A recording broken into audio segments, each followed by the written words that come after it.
Exploding Heads Horror Movie Podcast, episode 173. We are back. We are back once again, and another special guest situation. I'm here. Yeah. It's me. It's Dave. Over here we got who? Mr. C. Mr. C. I changed my name just to trip our guest. I'm now Mr. C. Yeah, Mr. C. You know who Mr. C is? Mr. C is the DJ for what do you call back in the day? Big Daddy Kane. And it's spelled. Here's the funny part. You know how my thing online is Z-E-E. Mr. C spells it C-E-E. Yeah. Well, Mr. C got a master. Mr. C might be good. Mr. Z and Mr. C. Wow. Can you DJ? I know you can rap. Can you DJ? I can scratch a record or two. Okay, well, that brings us to our guest. I think he could scratch. I think he could rap. I think he could do it all, as a matter of fact. Well, I didn't mean to make a rhyme, but I did. I could scratch. I could rap. I could do it all, matter of fact. Well, that's shitty, but he could do it. MCZ. Yeah. Once upon a time, I could rap. Not my mind's too fucked now. But this guy's mind's on point, even at 6 a.m. his time, coming all the way from the West Coast, the one and only Mr. Watson. Welcome back, my friend. My name is Mr. Watson. I'm pleased to meet you. I may displeased with these, but geez Louise, I'm on my knees to greet you. What's up, my friends? Fuck. I hope that was just off the cuff. And it was sort of. Sort of. I prep all my battle raps and all this. No, I'll tell you what. Dave Z mentioned 6 in the morning, and I got to tell you, this is not 6 in the morning. These bitches, 6 in the morning. No, this is not me waking up at the break of dawn. This is the night is continuing, folks. My night has not ended. It is still going with my Exploding Heads buddies. Back wow. My friends, listen, here's how it went last night, okay? I drank half a fifth of whiskey, watched the movies, and then I went out with some friends. I did not drive because you drink responsibly. And we had some drinks at a bar, and then I watched this 5-foot-tall white girl rap DMX, a song called What These Bitches Want from a Beep. And I was like, well, what do they want from him? And it turns out the answer is dick. Literally. And so, yes. And then Did you find out? The answer literally is dick. I think DMX is trying to say these bitches want that dick. I think that's what his message was. It's a very progressive message, in fact. Even now? Depending on well, it's rock hard. Lots of things there, see. But yeah, and then I went home, not home yet. Then I went, and so now we're hitting 3 in the morning, folks. And I'm helping my friend and his wife organize a yard sale. Then I came here, wrote up notes. I'm jumping on with you guys, dude. The night is young. We're kicking it. He's more prepared than I am, and the guy's been out all night, and he'll probably be more on point than I am. No way. You guys are gonna kill it. I'm gonna be very sluggish very soon. Listen, happy to be on here again. Like we were saying before we hit record, it feels like no time has passed at all since we did the year-end episodes, which are always my favorite to join you guys. This is my favorite show. Guys, it is good to be back. I only wish that B were here because there's a movie in our lineup here where I have some questions, and I would want to be like, hey, B, how do you feel about these antagonists? And maybe we could, come to an understanding. So, he was the one that chose. So he was supposed to be here. Yes. Then we got Where is he? Where is he? He chose.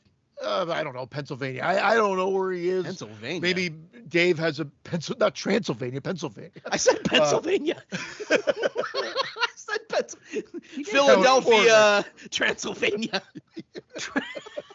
Transylvania. I don't know what the fuck I've been. All I know is he was the one that picked the option for the child. And I wish he was here so I could fucking reach through the computer and give him an old school ghost dadding. An old school hand job. I love it.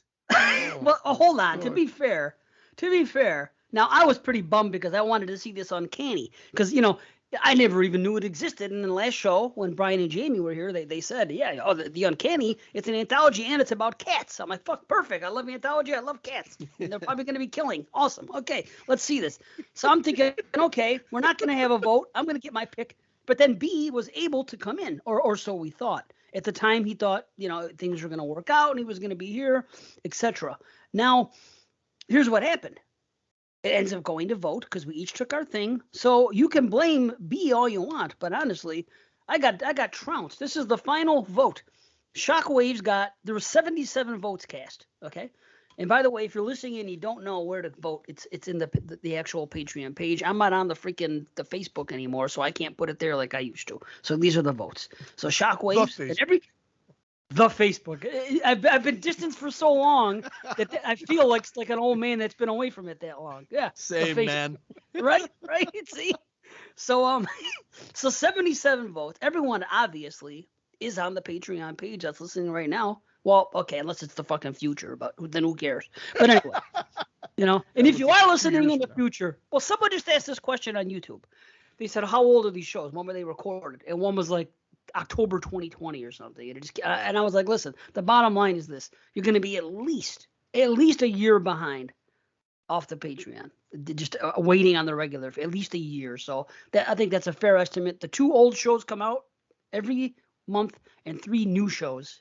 This is the only place to find them right now, fresh. But anyway, eventually you'll get. I'm gonna start doing bi-weekly, which only adds 2 extra episodes a year for the old shows. But once again, it's not gonna catch up. You're right. It'll be a year. It will probably be a year of that the Patreon will be ahead. Yeah, and that's okay. So be it. Maybe more people will jump in. But anyway, 77 votes. It's only on the Patreon page. Shockwave got 32 of those votes.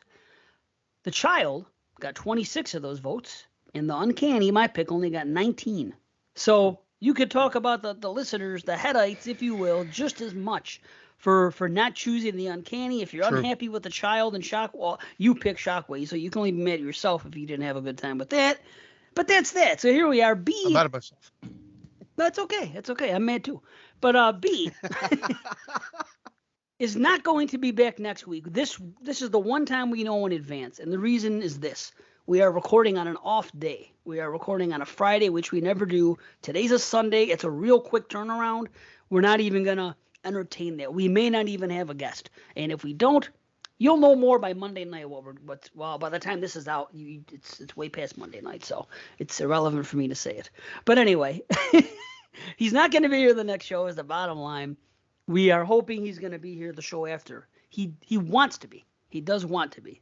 So that's where we're at right now. In the meantime, we're very fortunate that we have all these guests coming on, friends of ours, people we love to do it with. So, I mean, and this is so crazy. When I'm listening to Watson now, and this never fails. When he's on Exploding Heads, I can hear in his voice. He didn't even have to tell me. I asked in case I was wrong.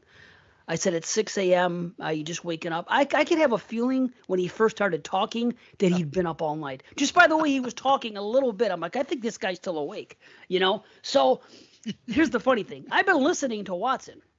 Now that I'm back at my at the job full time, I'm listening to different shows. I'm catching up on old shows. And I'm listening to the 2 things that he's doing now, which he'll tell you more about. But I'm listening to both of these shows, and I'm listening to what he's saying and everything else and blah, blah, blah. But I'm thinking there's no way in hell, if he's recording with those guys, he's coming in at 6 a.m. After an all-nighter. So the Watson weekend as usual on EH is like a different Watson than he is everywhere else. Yeah. It really is. You guys get the best, the best and or worst of me, and I say that unapologetically. It is reserved specifically for this audience, for my 2 best buddies here. Yes, Dave, you know me so well, man. Exactly. It's great. I love to have it because I also get the other Watson when we do Watson. Sure, yeah. But we don't do the imbibing and the drinking and stuff on that. I think I've had like 1 drink on 1 episode, and it wasn't even much. Like we don't do that over there. We just kind of So it's a whole different. Yeah, we're the party show. Yeah, it's party in your name on that side. Isn't that the fucking craziest thing? That is right. See, that is brilliant because it's supposed to be the party, so I should be trashed that entire show, but I can't because I'll be worthless, and Dave does not need to put up with that. There's so many different Watsons. He's able to give himself the human centipede. Oh, I'm my own human Well, I picked the middle. Wait, huh? Yeah. Wait, nobody picks the middle. The middle's just what happens to you when you're the most unfortunate motherfucker in the room. Yeah. It's like, well, good God. Yeah. Well, I think that this Watson on EH should probably be the middle. And even though I love it. So you're saying this is the worst version? Well, not to me. And I had Mexican last night, Watson, just to let you know. Well, hopefully you're in back. Yeah. Oh man, this Love you might guys. be my favorite Watson though. Even though maybe the rest of the world would that's why it would perceive him to be the middle Watson of the Centipede. I don't know. Honestly, it's hard to say. Our listeners might prefer this Watson over Watzy or definitely fucking Super Avengers of hip hop, whatever it is show. You know?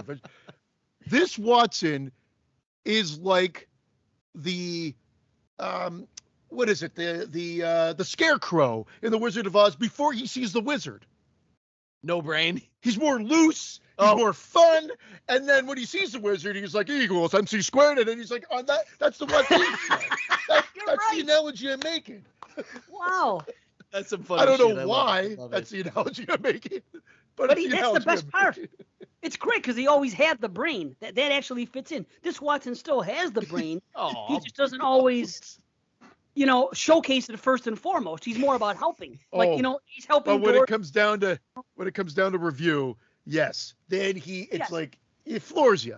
oh, It well. floors you. Thank you for the kind words, gentlemen. I appreciate it. Genuinely, I really do. I love being on the 6 show a.m. so Watson much. rules. No, it's nothing. I love being on the show so much. I would probably try to intrude on this call every Sunday at 6 a.m. my time if I could guarantee that I could always be up or I'm not working. It'd be like, okay, here's another way to infiltrate exploding heads, and you guys be like, oh, here he is again. Like, here's this motherfucker again. Like, Well, My are you God. busy on Good Friday? fine. I don't know. I maybe not. Maybe not. That's our show. 6 a.m. on Good Friday. This guy's gonna come in plastered. That'd be great. Oh my! Oh, I can't. No, not on a. Not on a Friday morning. No, that's Okay. Friday night. My goodness, I'll be at work for sure. Damn it. Okay. C and I have the Oh, luxury you don't of get being Friday off? Yeah, I'm off Most too. people don't. I It's never a did in my life. statutory holiday. We're gonna get into this again. Oh boy. It's a Wait, statutory holiday in Canada, so I'm off. I'm not saying a word. As long as you're not getting off on a statutory holiday. Yeah. Might happen too. Well played. Why would they sit down and decide that that's going to be the word they're going to use, though? In all seriousness, unless, hold on, though, that word probably occurred in this form before people started saying statutory rape. So I guess maybe it's an unfair to critique that, right? Probably. Because Well, I mean, the word itself, it means like, enacted by statute. So a statute, a rule, a decree. So it is, a long-standing word. It just so happens that the way we all know statutory happens to be in that other dirty context, which is very unfortunate. But yeah, I see a statutory holiday, which is, we don't word it like that in America, but it makes sense. It's like, here's the required permitted day of holiday. So I see it. I feel you. Holla for Allah. Okay. Holla for What was I gonna God, say? we're up to- So who knows? Well, wait, statutory rape. Who's decreeing that? Why would that be called statutory rape then, if it's a law or a decree? So if somebody's statutory raping someone, they're saying, I decree that I'm gonna rape you. I don't get that part. I don't think the rule is that you get to rape. I think that it's No. a rule that it is one. The Were we rule. not going to get on this topic? Yeah, You're yeah. right. Let's yeah. Somehow we went like woo, right into it. Okay, no, I think Watson fixed it for me. Okay, that is the rule. It's not the act. It's someone else came in and said, okay. So basically, anything could be statutory. Like these are the statute of limitations regarding age, and if you breach that, then you are in the wrong and should not be messing around like that. So I think that's the statute. Before we get off the topic, though, it's funny. Trump is doing a follow-up book, and it's called The Art of the Rape, and that will be coming out next year. I don't know if you guys knew that or not. So first He's off, talking about like his shenanigans with day one by Jeffrey Epstein. Yeah, day one by and his shenanigans with raping the country. But that's coming soon. Listen, day one buy, and also I hear that there's a great sort of a buy one get one free of what Ashley Biden's diary, where I guess she said she took showers with her dad, our current president. So this could all be like as a child. So this could all be awesomeness from our recent presidents. We get a little bit of this, a little bit of that. Hell yeah! Wow! Wait Wow! a second. What do you I'm mean? shocked. Like, when you have a little kid, Not little, And, not like- that little, not that little, my man. Not like below okay, 5. well then I don't know. I don't know. Project Veritas, like there's some very interesting things going on. Politicians, let's just say, are not good people, regardless of your shilling for either side. You need to be very careful about keeping those names in your mouth. Keep my wife's name out your fucking mouth. This is the first time we've recorded since then, because we recorded that morning. Oh, you and did? that happened. And I know everybody's been talking about it. I didn't see it. But I don't care about the Oscars. I've I never didn't see seen it them before. live. Yeah. Fuck the odds. Oh, I know. I Fuck used the to watch Oscars, yeah. them religiously, but Oh, you do? not Okay, not cool. recently. Back Sorry. in the day, this year I didn't watch them at all, so it was all news to me. I woke up to it like probably we all did, and I'm like, "What the hell happened here?" And I'm like, "What the fuck?" Like my mouth dropped when I saw it. I thought it was again. I like probably a lot of people at first. I'm like, "Is this an act?" But almost instantaneous. I didn't go on this going, "Oh, it's all an act for publicity." Like instantaneously, I'm like, "Oh no, Will Smith is fucked in the head, and this is all happening." He's an unfortunate character right now who I think is going through a whole lot. And this is not a defense against his assault on Chris Rock. I think what he did was fucking messed up. And that in the name of comedy, words should not be met with violence, even if it is in the name of I'm protecting my wife. If you're going to protect your wife, let's say, here's what you do. You go and two bros get behind closed doors in the back there in the Oscars in front of God and no one else and go, hey, like she didn't like that joke. Maybe send her a text and hey, this is funny. I laughed. You saw me laughing. America saw me laughing. That's about it. Maybe text her saying you're sorry. That's as far as you can go. That right there is resolved in clean masculinity. But going up there and slapping him, I mean, Will Smith in his book has even talked about how slapping him. Will Smith in his book has even talked about how Jada's happiness informs his own happiness and how he doesn't feel like he's a man unless she's happy. This man needs to get a better sense of self and you know, and especially with all the things going on with him getting cucked and his, you know, the open relationship they have.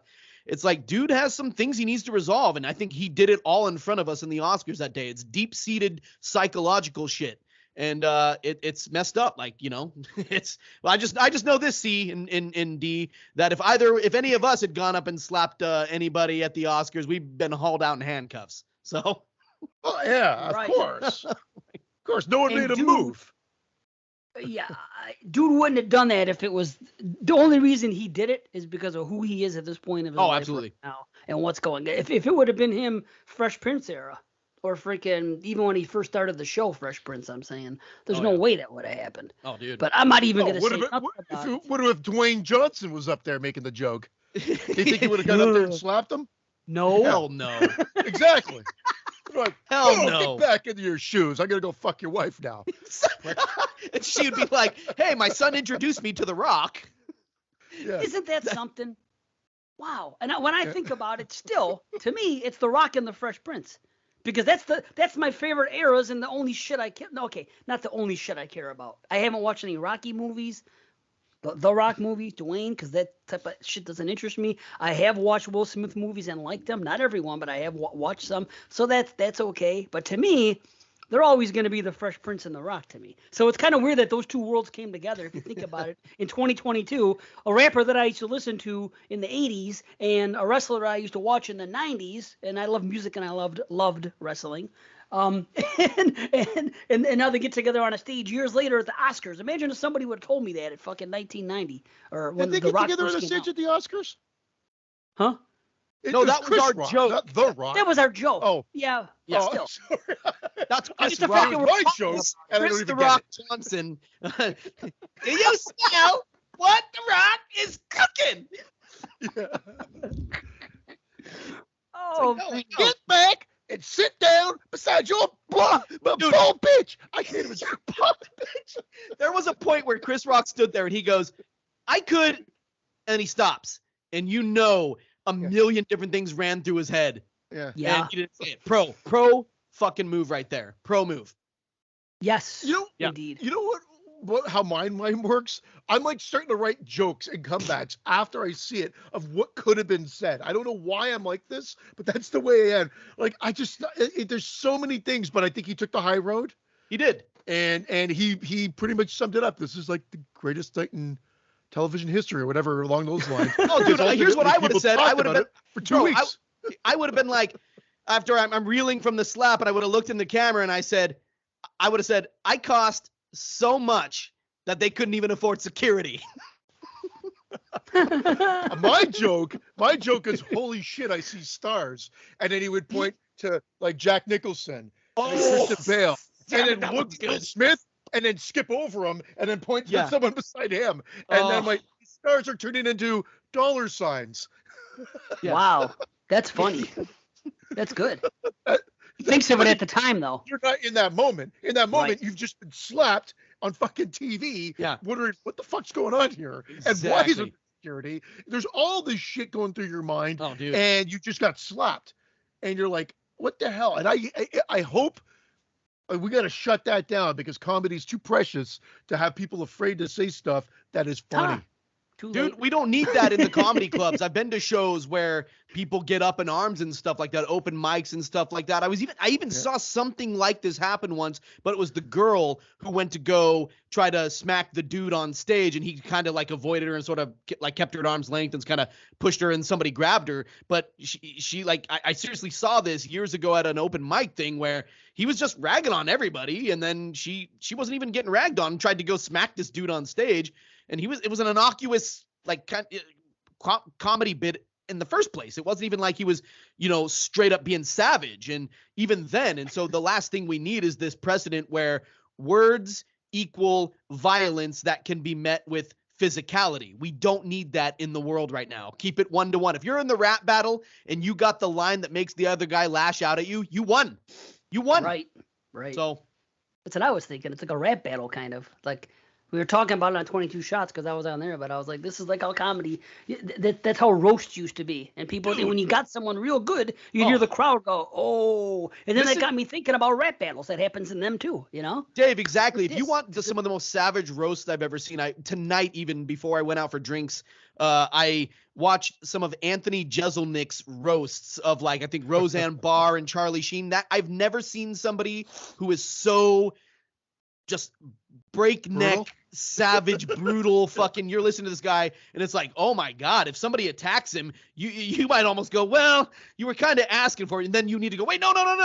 I believe in free speech. Wait, like, except for you. No, just kidding. I love Anthony Jeselnik, but dude, he says some messed up stuff, and even Mike Tyson sitting there going like, I don't know. I don't know. Man, I wasn't going to say anything because kind of what I said last show, I'm not going to talk about anything politically or religious ever again whatsoever. Wise at all. move. Wise move. Yeah, I decided not to, even though most of my stuff is actually almost all of it is anti-both. But still, I said, I'll sum it up, Watson. I said on the last show that I'm not going to be the person that's going to contradict myself. I don't like when people talk about their leanings on shows, so I'm not going to talk about mine, even if it's anti-everything on my show, because Sure. I don't want to hear it, so why should I subject anyone else? But I will say just this. I just realized about Will Smith. My first thought was I felt bad for him. I felt bad for him because I thought I've been in that situation, and I think that he thought it was funny. On And live I TV? think that she shot him a look, and he was like, okay, Oh, now I that. gotta act out. And this is what gets men into trouble a lot in life. Oh, yeah. And I've been one of them. So, but I was thinking about it, and I felt bad for him until just now when Watson said something earlier about open relationship. Now, I heard little rumblings of it here and there, and I heard that she did something, but I don't keep up with anything at all, nor do I care. So, but now hearing this, if he is allowed, if they are in an open relationship, and he is Will Smith, and he's rich, and he's allowed to bang any chick he wants, and she's allowed to bang whatever dude, he should be happy as hell. So he's got a marriage, and he's allowed to go sleep with other women and not get in trouble. I do not feel sorry for him anymore. That's the American dream.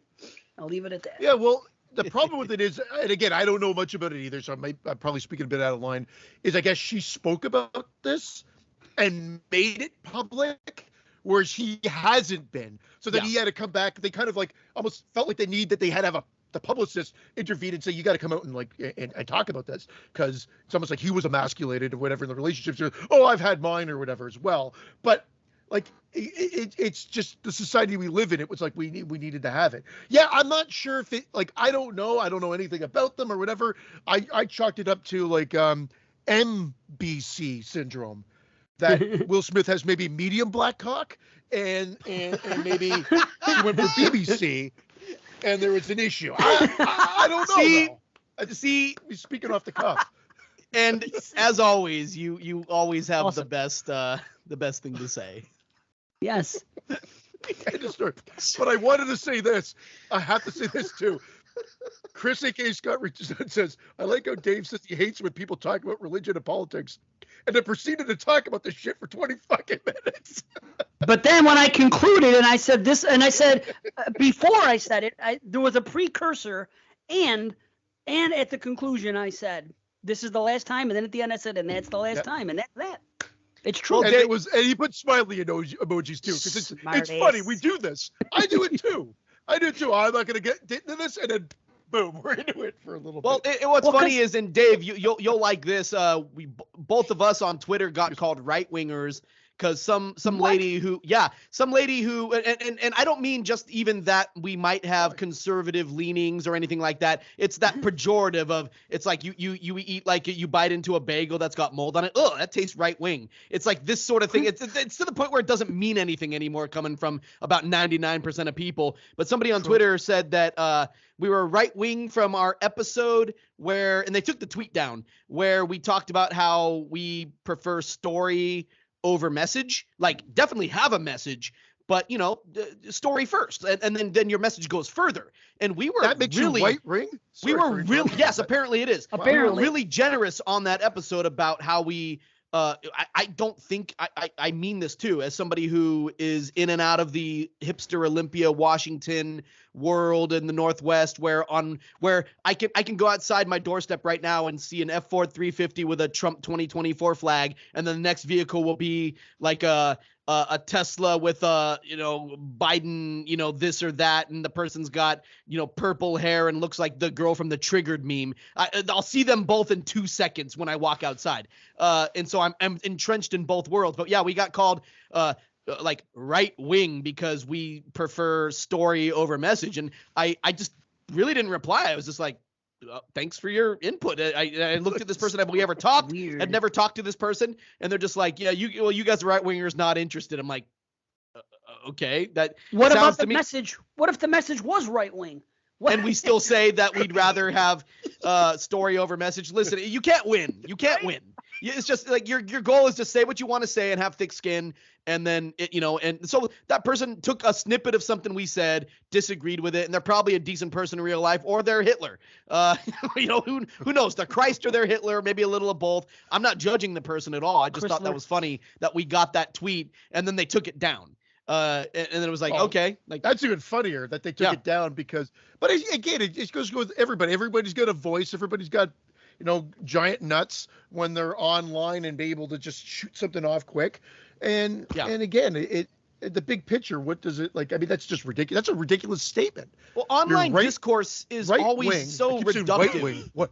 Yeah, well, it doesn't mean anything anymore. It doesn't mean anything anymore. White wing, black wing. Black wing. A mixed bird. Black cock. White wing. I'm gonna start calling him white wing. Why not? White wing. There we go. White wing. That's a better way than saying cracker. For now on, the derogatory term for white folk is white wing. You white wing motherfucker. I love it. That's great. White wing. That's great. See, you deliver. Seagull. See? Oh, seagull. Yeah, he's a white wing. That's going to be the code word. He's a seagull, right? Not a dove, because a dove would be about peace, and there's not a lot. Yeah, about peace and stuff like that. But that's not what Twitter is. It's about getting your 240 characters and hurting people's feelings or getting your feelings hurt, one or the other. And I'm sort of I'm at the place where it's like, hey, have a beer with me and talk with me. That's the discourse I like. You will never hear me arguing or see me arguing online because it just doesn't go anywhere, man. I prefer to like, hey, sit face to face with me and let's have an honest, good faith conversation. And then, man, then we can show love and answer questions. And honestly, like, I don't mean to sound all hippie like here, Dave. You'll love it because I know you're a hippie. But I'm joining you, bro. It's like it's the love, and I think that's how it can be best expressed. Or you get your face punched and your tooth knocked out. You see, that's the problem. People, everybody, Like me. everybody. So what do you call it? Everybody deals in absolutes. That's like someone dealing in absolutes. Well, if you're this, if you say this, then that means that you're this. Based on that, you have no idea what anybody votes on. But I mean, that's the problem. Is both sides deal in absolutes, and I'm not saying nothing else. Don't do it. Why? Yeah, I'd be fine moving on from here. I thought you'd find that funny, Dave, about the Twitter thing and stuff like that. And plus, I remember. I really liked the story of C getting punched. Now, I wish C shot the guy later. Yeah, in the parking lot. Yeah, yeah. With all the guns you guys have in Canada. My buddy's reaction at that time was hilarious. He goes, "Christian, you went off on the guy for like 5 minutes." Exaggeration, but you just kept sort of insulting. He says one word, and you're like, you jump up, you're like, what? What did you say? Wow. Awesome. I love it. You guys are the best. It was a 21, 22-year-old me, and I think it was 22. We evolve. I've evolved. Yeah, I Yes. evolved. I'd like to say I've evolved, and I don't know if I'm in the same situation again, if that would... oh, dude, I wouldn't wear the purple shirt.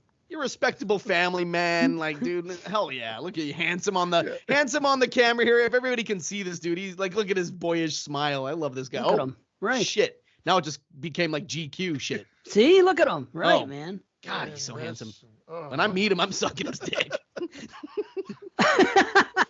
You'll have to search for it first. Yeah. Yes. Oh, and listen, can I go back to something? I know we got to move on. I don't know exactly the pacing of the show and what we're doing, but I messaged C, Dave, after we did our year-end show. It was the second year-end episode where we were covering the other stuff and going through the back 19 or the back 9. And C made you were talking about a ghost waits, Dave, and you were saying you asked the question, how can a person fall in love with a ghost? And C just pipes in. Nobody heard him except for me, but he just goes, maybe it's got a big dick. And I lost it. I didn't even hear it when he said it. I think I probably laughed, but I was listening to it again. And I am coughing blood on my way home from work laughing at this comment. I couldn't stop. I was laughing for a half hour. I get home and I had to message him, and I forgot to tell you and B that was just like my favorite comment. Just this ghost. I don't know. Why would you fall in love with it? I don't know. Maybe it's got a big dick. And I'm just like, there's nothing better than getting. To be honest, there's nothing better than getting those messages or hearing that stuff out here. Immediately, like whether, like for any of us, it just someone reaches out and goes, "Oh, by the way, that killed me." Someone did reach out to me about a joke that I actually stole from you, Dave, and I gave you full credit for it.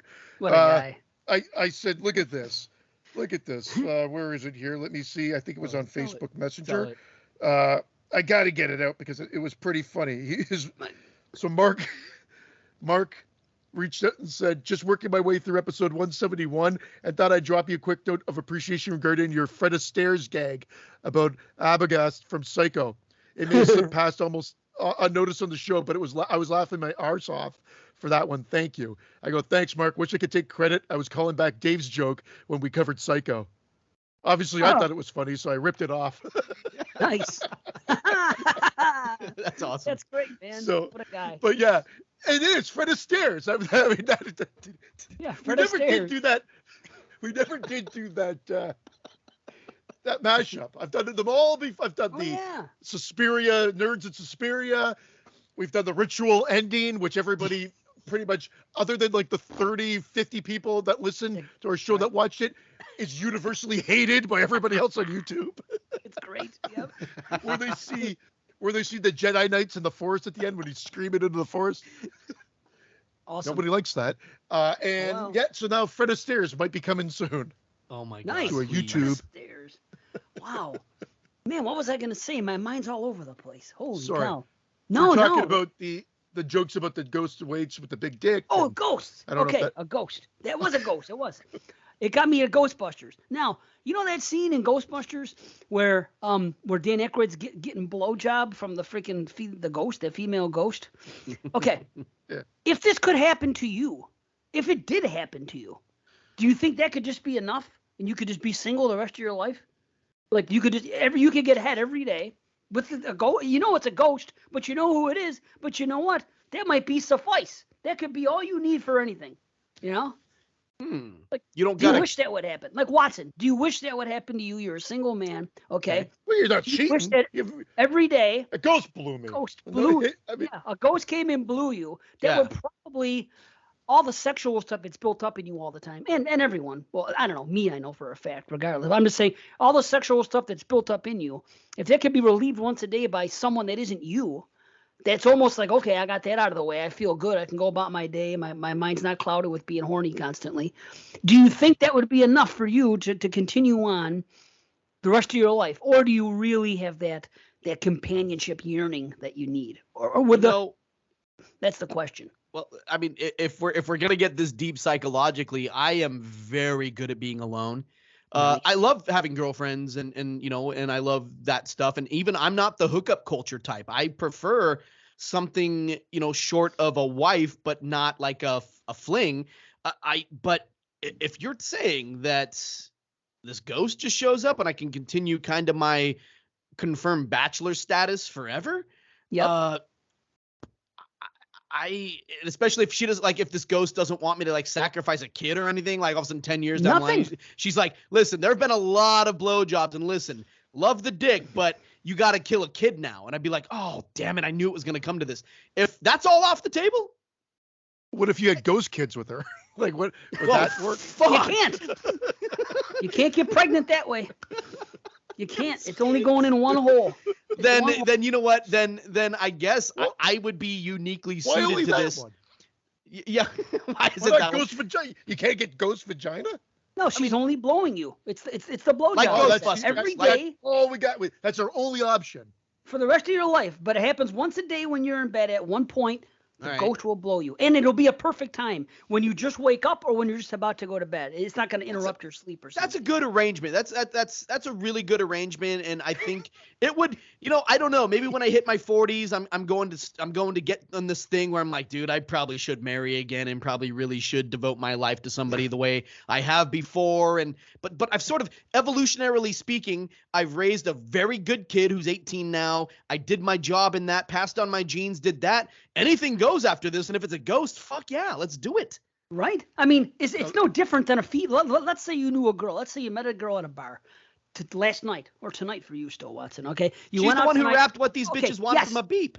That's the girl, and you found out what you wanted, and she told you, Watson, I'm going to come to your house once a day from now until the day you die or I die, and I'm going to give you a blowjob every day. And now, I don't know about you, but if I'm a single man, I may just be suffice with that being my only contact with the opposite sex outside of professionalism. In that respect, I mean, like, I don't mean friendship. I have friends that are female. I mean, in a sexual nature or a companionship nature. You know what I mean? Because I've had that in my life, and it was great. I was younger, but I still think that now, if somebody proposed that to you, a human being, and she said that, and she came to your house every day, never asked for anything, just wanted to perform orally on you, you do your thing, and she's out the door. See you tomorrow. Would that be okay? Door. She's a ghost. No, it's a person, no. No. I'm saying the girl that he met tonight, if it happened in reality. Not that he met her, but you know what I mean. I keep going back to that everything's a ghost. Like she has to turn the ghost with the big dick. Yeah. So as long as I'm like an entity, then I was going to say, you're getting entitied. Every night. Yeah. Now, what if the ghost that blows you has a big dick? All of a sudden, all bets off. I can't believe that you watch Ghostbusters, and this is what came out of your viewing of watching it again. I love Dave Z, man. It just popped into my head because he brought up the ghost. He brought up the ghost. Well, I mean, he said, how does someone fall in love with a ghost? And it got my wheels spinning. That's all, you know? And that's the first thing I thought of. A blowjob from a ghost every day. It would be the same as a person. It'd be better than a person, honestly, because then you wouldn't have to have any worry about it. It's just a ghost, right? What's it going to do? A person might go crazy on you someday and say, well, this isn't enough for me anymore.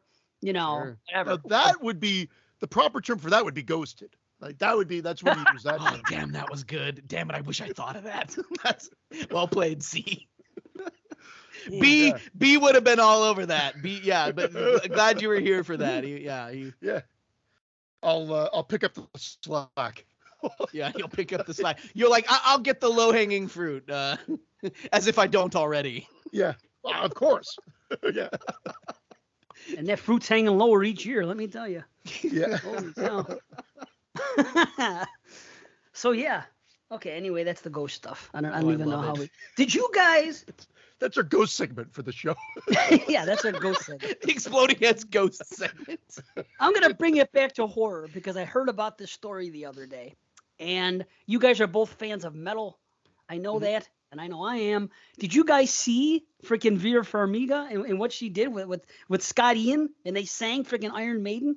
Tell me you didn't see this. No, I love Iron Maiden. No. Was this on the Grammys? I know. I don't know where it was, but hold on. No, Vera Farmiga sings with Iron Maiden, The Trooper, with Scott Ian from Anthrax, which is great. But hold on. What? Yes. Oh, of course a commercial. Hold on. Well, hang on.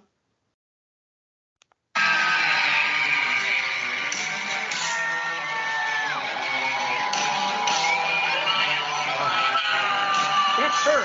That's Vera Farmiga singing lead.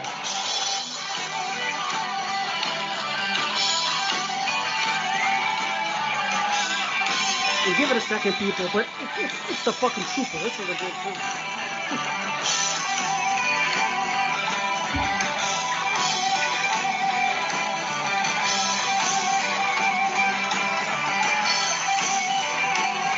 Take my life, but I'll take yours too. When you fight, but I'll run you through. When you're waiting for the next attack, it'll stand and it'll turn back. But you will stand and talk to me. Pretty good, huh? what? Oh, man. Yeah.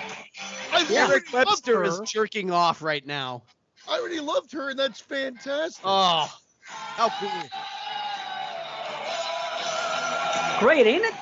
Yeah. Yeah, Vera. You can see her. She's really into it, man. She's freaking putting the vocals out there. So, but hey, she's like around our age. She's our generation at least. So That's maybe she cool. came up with Maiden, you know? Oh, Yeah. dude. Isn't made it me so something? happy. Coming Up Maiden. That's a new reality show, Coming Up Maiden. I heard they're touring this year again. I would love to see them again. When I saw them, they toured with Anthrax. It was a long time ago. Oh, Anthrax hell yeah. opened and Maiden followed. Wow. It comes full Yeah. circle. Scott Ian doing this. Wow. I would love to have seen Anthrax. Oh, was Joey Belladonna there? Probably not. He's only been back with them like 4 years now. So I want to see the original This was Anthrax. ages ago. This was the original Anthrax. This was ages ago. This was in Oh. 91, Oh, 92. wow. What a time. Oh, What a geez. Yes. time. In that Oh, range. It was, I think it was the No Fear, No Prayer for the Dying tour. Oh, No my shit. God. If I've got my timing right. Dude, And I haven't Anthrax been to a would've been metal about- show in years. I think the last one I was going to see was Deftones and Poppy and Gojira, and then COVID hit, and then they canceled that tour. And so that was like, but yeah, before that, I think it was like Lamb of God and wow. Killswitch Engage. I think was the last metal show I saw, and that was like 2014, 2015. Like, yeah, it's been forever. I'd love to see, because my son, since restrictions have opened and stuff like that, and things are, kind of getting normal again. It's like my son was like, Dad, we need to like hit up a punk rock show when they come back around and when we can catch something. I'm like, brother, I was like, son, we're going to see some punk rock. Brother, But yeah, son. metal it's been forever for me. Like, yeah, what about you guys? You seen Way longer Okay. longer for me, because with the family, whatever, like the concerts that I've been to have been like definitely more toned down, and more sporadic for sure. Sure. Like I haven't seen metal for ages, and now everybody's coming back. I think this year, because of COVID, there's a few coming through, but cool? I haven't booked anything yet. Seen the Chili Peppers Oh, nice. in the summer. Nice. Yeah, looking forward to that. I've seen them a couple times though, but nothing, yeah. nothing metal. But Maiden's coming back. I heard Lamb Oh. of God's coming back. I think Damn. I'm waiting for Ghost to do. I don't know if they've announced their Canadian shows yet, but I'm curious. yeah, it's been a long time.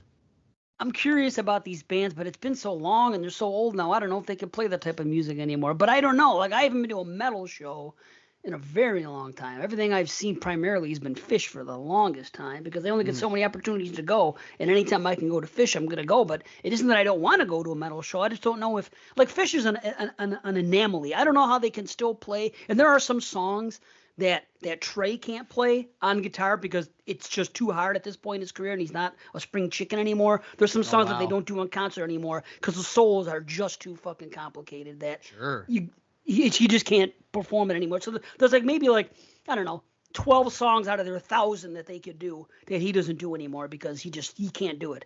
But aside from that, the stuff that this band still does at this level, especially Phish, the drummer, fucking John Fishman, it's sick. It's an anomaly to me how a band that's 30 plus years into their career still plays this. Because I've seen bands after 30 years.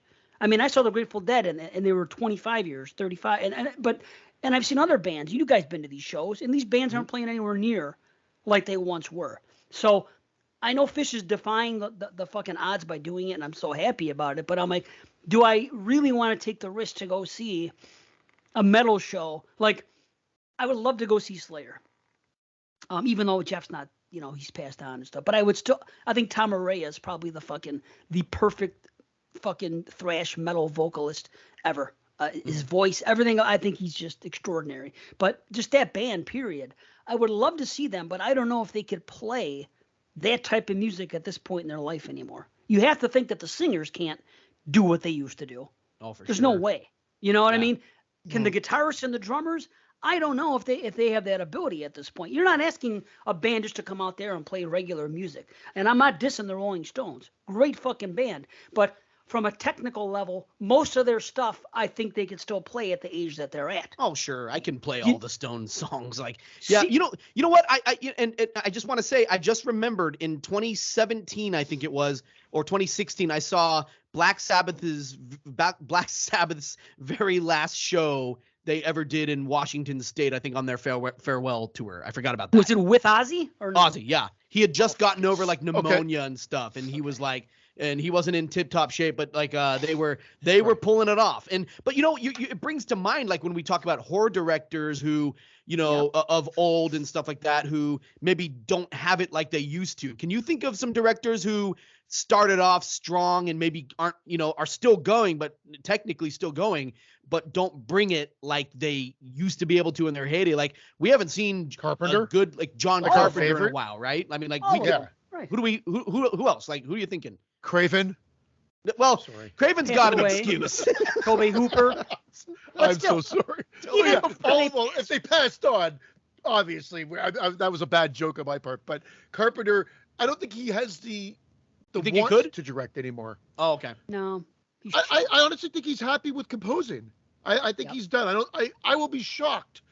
It would be a great event, but I thought the Ward was going to be a great event, and I saw that at the Toronto International Film Festival, and it was a very late screening, and I remember going, "Oh no, oh God, no."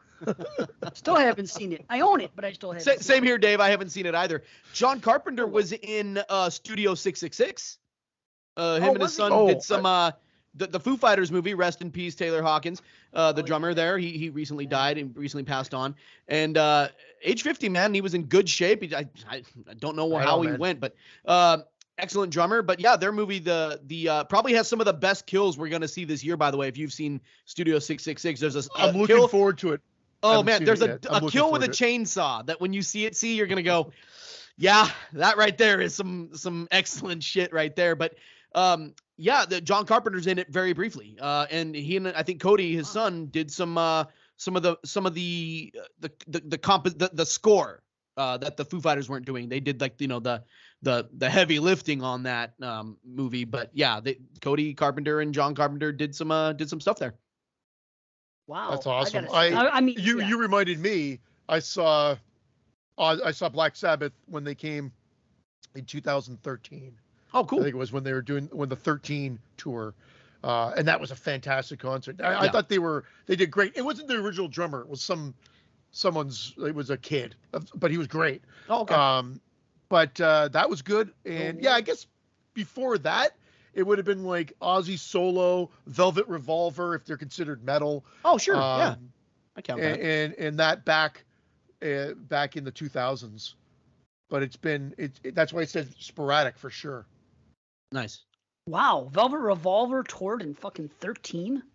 Oh No. That was I was way. I was just saying that was okay. 4. That was way. Okay. Yeah, that was probably the last batch of metal concerts and. Yeah. Okay. No, I saw Velvet Revolver too at the Hard Rock Cafe in a small stadium, small little freaking club. Yeah, the Joint at the Hard Rock Casino in Vegas. It was great because they did their stuff. They did Guns N' Roses stuff, and they did STP stuff. So what? Oh Yeah, my, that would be so cool. It was Holy crap. awesome. And we were on the floor. The floor. I was like looking at them right there. It was a great venue. Yeah. Small, intimate, and they did all of what you just said. It possibly was the same tour. It was fantastic. Yeah, dude. It was a small. I saw 3 small shows in the last 2 years I was in Vegas. It like small, like that became like a big thing in Vegas where they would have like the Palms and the Hard Rock and the Aladdin, but they would have only like 5,000 seat, little freaking place for shows. So they were very intimate shows for big bands. Yeah. You know what I mean? So I saw the Velvet Revolver show at the Joint, and then I saw 9 Inch Nails and Oasis, all in a matter of like fucking those 2 shows in like 3 months at 2 small places, and it was great. And I mean, I've seen Nails many times. I've always wanted to see Oasis, and I never had. It was like one of those bucket lists. I'm like, fuck. And it was their last tour. I'm lucky I did when I did, but I was like, that's one of the few groups I'd love to see. They're one of my favorite bands. So I was like, and that was great.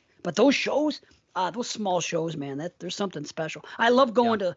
As opposed to fucking stadium shows are great too, and even going to like Fish shows are a lot of times are at amphitheaters or regular where people play hockey or basketball. That's fine, but like something about those small shows, man. Like I saw Fiona Apple at a real small show. They must have only seated like freaking 500 there, dude. And I was like second row, and I was freaking what an experience because I had eaten dude. She's a freaking princess. So what were you about to say? You ate a what?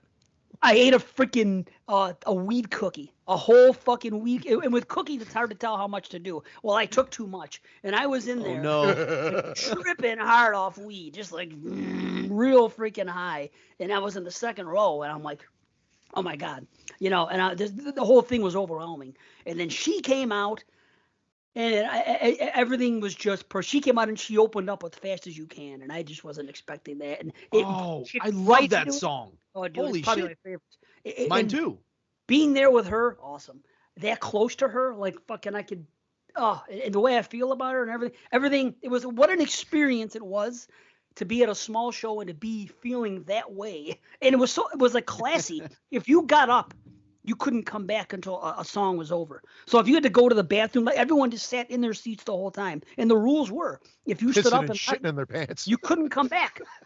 So I was fully vested in her and the show, and right there, and just way high. And what an experience it was! Oh my god, those small shows, dude. I saw Marilyn Manson in like what would be the equivalent of a high school gym. Like I'm telling you, it was a gymnasium, and the freaking basketball. That was my Public Enemy experience. We're up. Really? You saw PE in a thing? I saw PE in a small place too in Toronto. You both are killing me. Yeah, you said Toronto. Mine was in Hamilton, and I couldn't believe it. Like I went in, and I told you, like I told the story on this show before. It was my buddy and I were probably 2 of 5 or 6 white guys there, and it was a fantastic show. No problems, no issues, just enjoyment. It was just an awesome experience. Hell yeah! Wow. Those small shows, man, they fucking I agree. rule.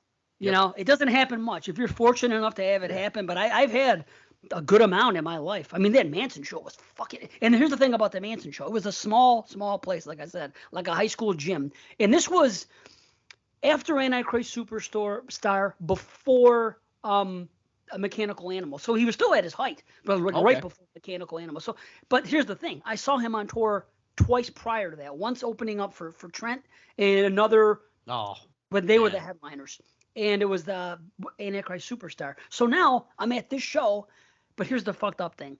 They basically use the same wall of sound that they would be using in a fucking stadium show. Like I saw them at the hockey arena. And it's in a high school gym. Dude, my fucking ears rang for 3 days. It was crazy. But what an experience just to be there. Oh my God.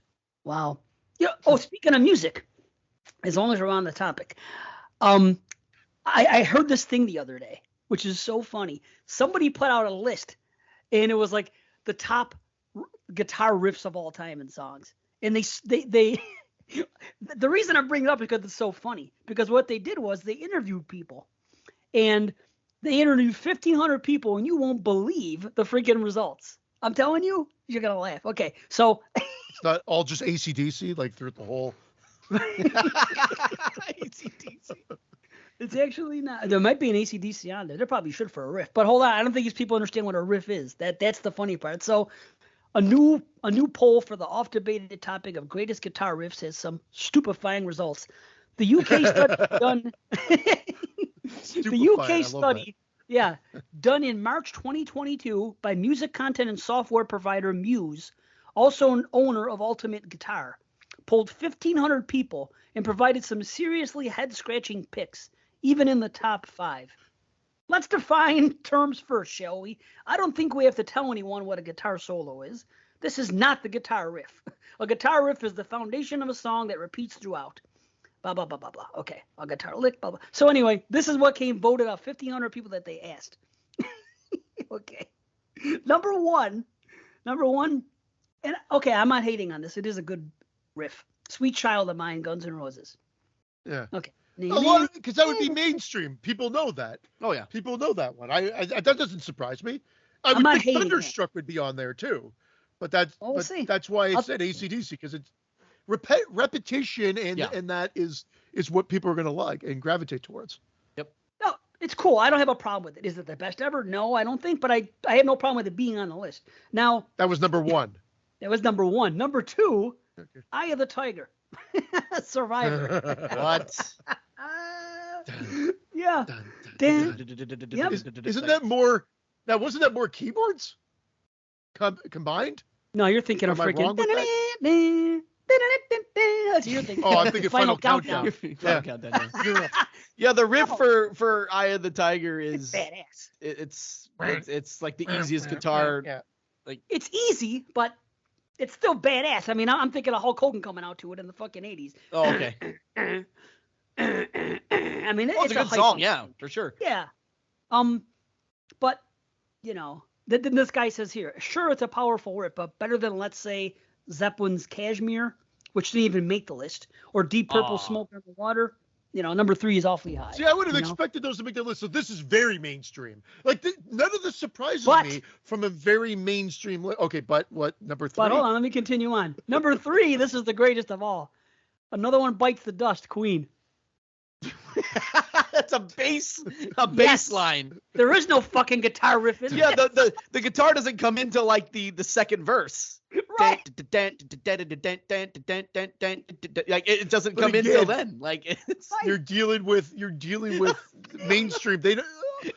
This is it. A lot of people don't realize it. Just like Amazing. a lot of people don't rewatch movies over and Sure, over. yeah. And I know you don't either, Watson. But no. Dave and I do for comparatively.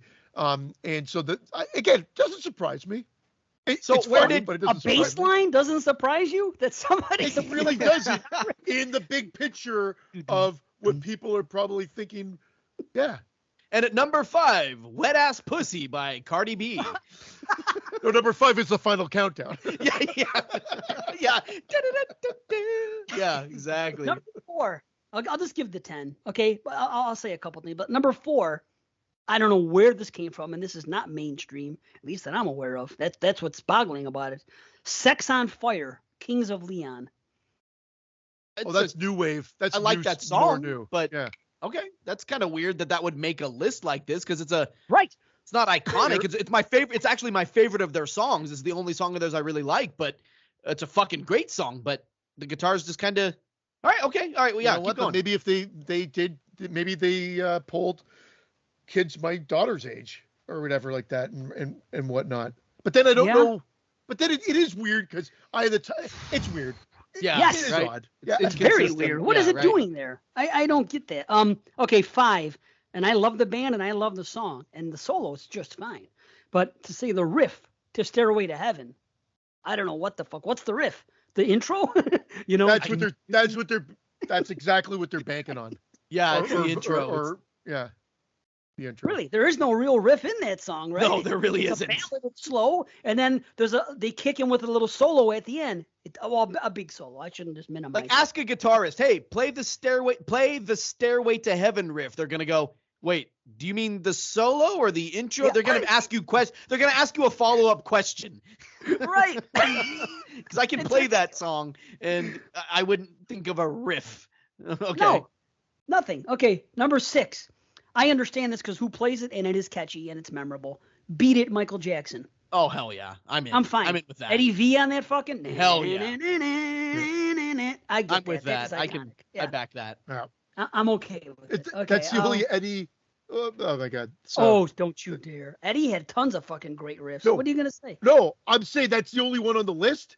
Oh, well, so far. Okay, all right, Okay. that's fine. No, I That's would have where I was picked going in. with it. Jeez. I was gonna.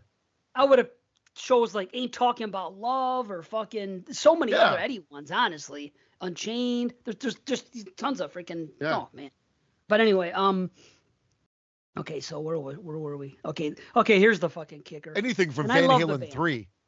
And I love the band. Anything from 3, he says, huh? 3 came out in the fucking with the other singer. Did I you know. that was the whole point. Worst thing. Right? They came out like, oh, that's funny, dude. That's probably universally considered their worst album. Right, and it is. Oh, that's funny. Well, okay. So number 7.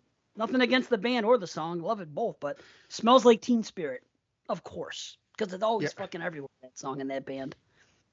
And I'm not knocking the band or the song, but I do think that band and that song as a whole are a little bit overrated at this point. And I fucking love them. They're like, if I write down 20 bands, Nirvana just may very well be in them for me. But still, I mean, what's the riff? It is good, though. I'm not knocking it. It's catchy, yeah. I mean, Yeah. sure. Okay. I guess I can't knock it. Okay. Sweet Home Alabama. Okay. Yeah. And again, Yeah. Oh, great. Here C goes. Here C goes with his anti-American bullshit. I know I like Leonard Skinner, so I mean, hey, what can I do? The only good thing that came out of Alabama. Alabama. I was waiting for it. Okay. Number 9, Layla, Eric Clapton. But Layla, Eric Clapton, not Layla fucking Derek and the Dominoes. It says Layla, Eric Clapton, which to me, isn't Layla Clapton the slow one? The fucking. Yeah. Layla. Right. You got me on my knees, Layla. Like, yeah. Yeah. I mean, but if it's Derek and the Dominoes, it's the quicker version, right? Yeah, that's a good riff. That is a Yes. solid fucking riff. Yeah, I'm down with that. But yeah, I think it's just a misprint. It should Sure, say Derek and the Dominoes. this but doesn't everyone- seem very carefully composed or carefully polled. It's Right. Okay, number stupefying. 10. Number 10 is good, and I like the solo as well. I'm surprised to see it here, but it's okay. Money for Nothing, Dire Straits. Well, that was a super popular. Wasn't that like the best-selling CD? At one I don't point know. ever? Because I think it was one of the first CDs that was released. I think I've heard Brothers that. in I Arms. can see that. Brothers in Arms. And- Yeah, I have and, that. Yep. It was the And, first black UHF, cassette. What do you say, Jeff? Weird Al made a mock of that in that I movie. watched it. I was UHF. supposed to talk about Yeah. that. You're right. Yes. and You that was did talk fucking about it. great. We did. Oh, did I? I think we brought it up at least. I don't know if we fully talked about it, but we Well, I brought it up. enjoyed the hell of it. For Oh, sure. I enjoyed it, and that part was great. But Money for Nothing, it's almost like one big riff, right?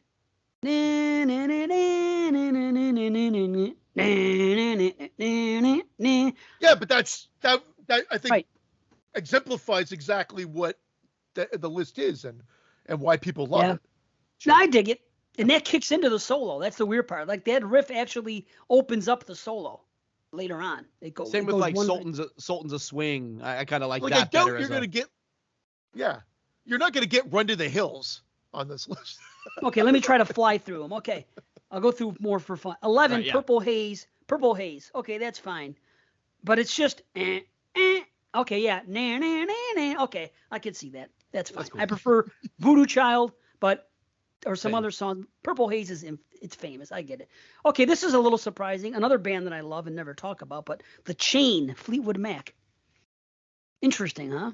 Well, I know Remind me of the riff. I You can't seem to even have think a of the. photographic memory of the riffs. I can think of the chorus. Yeah. Never Listen to the break- wind blow. Yeah. How does the riff go though? I Dude, don't know. Never Going Back Again has like their fucking like that's a riff right there. That's some complicated guitar right there that people don't think about. That's another Fleetwood Mac. I was listening to Fleetwood Mac all yesterday. Nice, really nice. Yeah. Yep. I fucking love Stevie. I'll tell you that, man. No, love she's her. great.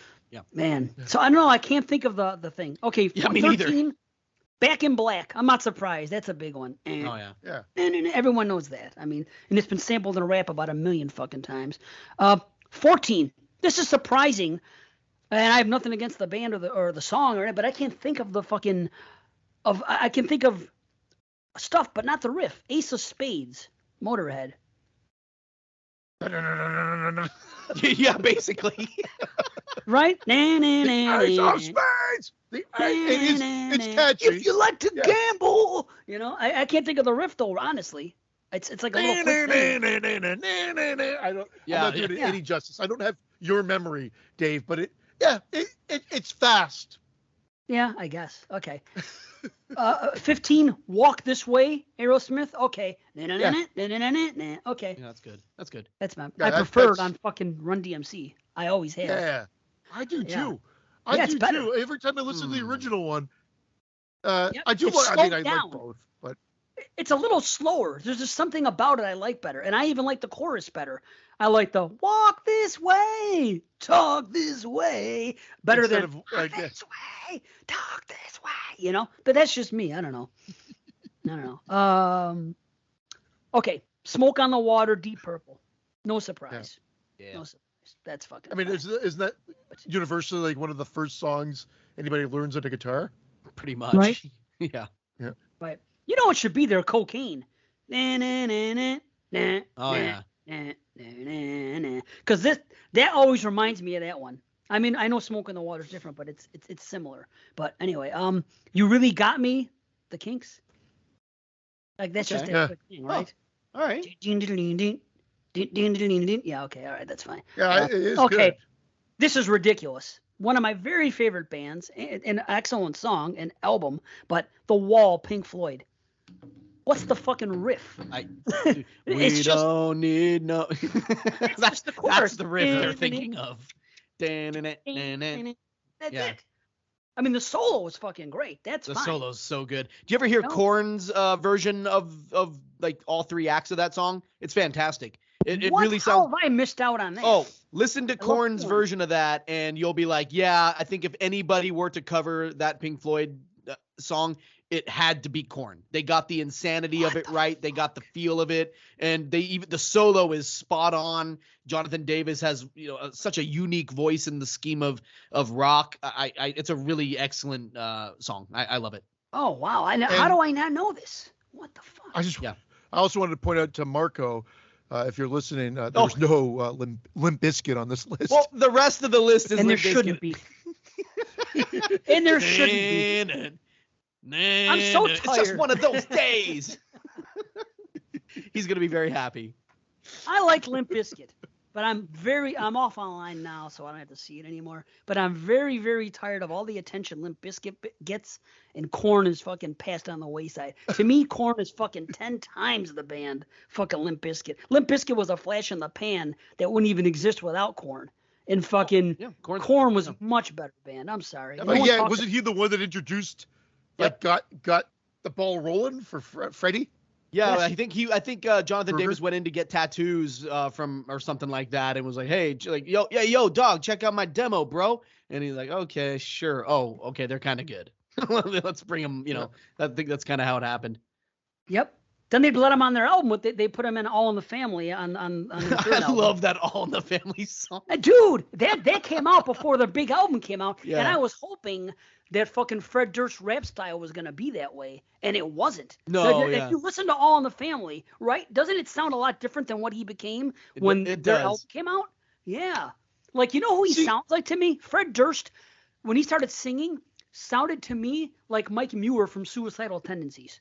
More so than anything. Yeah, listen, I don't know if you listen to ST. I love them too. All their shit. But I mean, when he started singing, because he didn't really sing on the All in the Family, and he only rapped when they first came out. I'm talking about Durst. But when he started doing more singing in their second and third album, he always, to me, I was like, wow, he sounds a lot like Mike Muir, but not as good.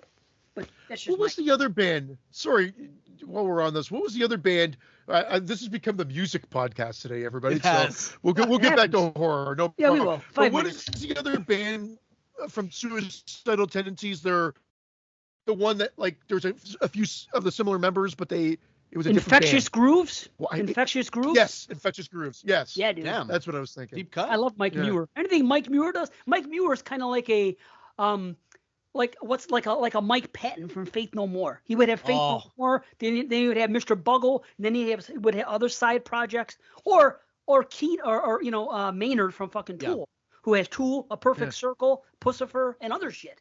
Dude, you know else who has some great side projects is Chino Marino from Deftones. He has oh yeah. Oh god, he has a few of them that are all bangers, and I cannot remember the name of all of them right now. There's one that's called like no, I got it wrong. It's called Crosses. Crosses is awesome. And there's a couple others that are just like these strange one-offs that Chino Marino would do that, like, you listen to every track and you're just like, these are bangers, dude. Yeah. Was he the one that was on Lamb of God, that Embers track? Only Embers remain. Oh, maybe. I'm not Horrible sure. edition, If but there was a it's guy on the song good. who sounded like he was having sex with the song, then it was definitely the lead singer of Deftones. Yeah. So He always that's sounds like it. he's moaning and about to come all over your face. He kicks in at the end, but it's melodic almost. Yeah. To counter the music. Oh, if that track Embers is one of my favorite Lamb of God songs. It's good stuff. Yeah. Anyway. Man, wow. How about when Maynard Keenan appeared on Rage Against the Machine's debut album just for a freaking minute for that song Know Your Enemy? You guys remember this? No. You know I the love song, that right? Know Your Enemy. Yeah. That band has riffs. Holy fuck, Tom Morello, he's tons of riffs. There's one right there. But you know that one part Keenan comes in and he starts singing, "Time has come to shine." That part. That's him? That's Keenan. Yeah, that's Maynard. Yep. Yeah. It's definitely not Zach. Zach doesn't sing that high. No, he doesn't. You know? No, I never knew that. Yeah, it's fucking badass. Okay, let's finish this. Try to make this quick. Ring of Fire, Johnny Cash. I know Johnny Cash. I may know that song. I can't think of a riff. I'm not gonna front. I fell into a burning ring of fire. Is it a good riff? Or is it another joke? Well, I know it more from Social Distortion, even though I know Johnny Cash. See, too. I love yeah, you. The Social love you, man. Distortion version actually is. Yes. So you obviously, yes, it would be. It would be a good riff. Yeah. Didn't they also sure. cover fucking Carpenter's Social Distortion? Didn't they do the cover of Superstar? Baby, baby, Not baby, that I'm aware of on an album, but maybe they did it as a like on Fuck. like for a soundtrack. No, or it's something, not. maybe? It's not Social D. It's Sonic Youth. I take Oh, it. okay, gotcha. Excuse me. I apologize. Sometimes I get the confused with the S's and two names. I don't know. So, okay. What else we got? A few more here. This is odd. I love rock and roll Joan Jett, which is cool. Oh no, that from as a kid. Oh yeah, Yeah. no question. It's I loved it. Yeah. As a side note, that was Chino on Embers Oh, nice. Nice. for Oh, Lamb yeah. of God. Yeah. Gotta check that out. Badass. The shit you learn. Voodoo Child, finally, number 21, Jimi Hendrix. All Oh, right, yeah. awesome. Love it. Born to be Wild, Steppenwolf. I can, Canadian. Wait, how does it start? Wait a minute, hold on. How does Born to be Wild start? What's the riff? I'm not fucking No, puzzled. it is. It is. But why am I Right. forgetting it? I mean, again, it's just an iconic chorus. Head out on the highway. I mean, it's like an iconic chorus. I don't know Yeah. about an iconic riff. I mean, Right. you know, there are so many others that I'd have in there. Ugh, this is a joke. And I love the band. Literally, the whole Back in Black album should be on this list. You know There what? was lots Yeah, of you're right. Really, what they You're did right. back in the day, they had the catchiest riffs. That's They what did they have were that. known for. They did. Angus Young, rock and roll for sure. Yep. For sure. Now here's one. This is ridiculous, and I love the band and the song, but Seven Nation Army. It's the same thing as fucking Another One Bites Dust. It's a bass line. Bum, bum, bum, bum, bum, bum. And I know he comes in with the guitar and matches it, but no one's thinking about that. You know what I mean? I mean, to me, the bass line is what's fucking the famous thing. They play it in it's arena rock now for football games. Oh yeah. You know? High school bands or Right. the trumpet section. So ridiculous. What an amazing video, by the way. I don't know if you guys remember, but holy fuck is it trippy. Oh, it's so Check it trippy. out. It's just, it constantly goes, and it's all these triangles and shit. It never stops, and it goes from one, like, piece to the other. Like, oh, dude, it's Interesting. trippy as fuck. Yeah. Okay, Satisfaction. I can't get no. Oh, that's fine. You know? We get that. Come As You Are, Nirvana. Over Start Me Up. I mean, I get Right? both either one Right. I'd be happy with, but Start Me Up would seem to be maybe even a little bit more. But Yeah, anyway. I'm with you. Come As You Are. Is that really a fucking riff? I say no. Ding, ding, ding, ding, ding, ding, ding. More of a riff than Smells Like Teen Spirit, I'd say. Yeah, that's fair. A Whole Lot of Love, Led Zeppelin. Awesome. Okay, Awesome fucking I'm in song. with that. Yeah. Yeah. Okay, that's fine. I can't fuck with Yeah, that. yeah. Here's one. I don't know what this is. First time I've been stumped. I Bet You Look Good on the Dance Floor. Arctic Monkeys. Oh, my know- wife would know that. She loves Arctic Monkeys. Okay, don't know it at I all. know some Arctic Monkey songs, but not that one. Okay, so we don't know. 28, Message in a Bottle, The Police, which I like The Police, but how does the Message in a Bottle riff go? Do do do do do do. It's no, that was like almost Don't Fear the Reaper, but I can hear it in my head. Yeah, You're right. I can hear it in my head. The Message in the Bottle. It does have a cool riff. Yeah, it does. Okay, I just can't think of it now. All Right Now by Free. That's fine. I could see that. That's got a fat, sweet bass line in the middle. That's all do do do do do do do do do. Like there's some good shit going on in that song. Yeah, Paul Rogers. Yeah. And number 30, the last one. I'll get the fuck off there. Brown Sugar, The Rolling Stones. Again, good, but over so many other Dude. Rolling Stones tunes. Right. I could talk for half an hour. I could just look at my fucking iTunes and just pull out freaking, Oh, sure. bands and just say this artist and this one and go over and over with riffs that I would have on there, but we don't have the time. See, again, I've said this before. I could talk music just like I could talk horror. I wish I had Same with me, man. Yeah, absolutely. podcast. That's what our bonus episodes should be. Not that we have them anymore, but that was always the idea. Yeah. Talk about something besides horror.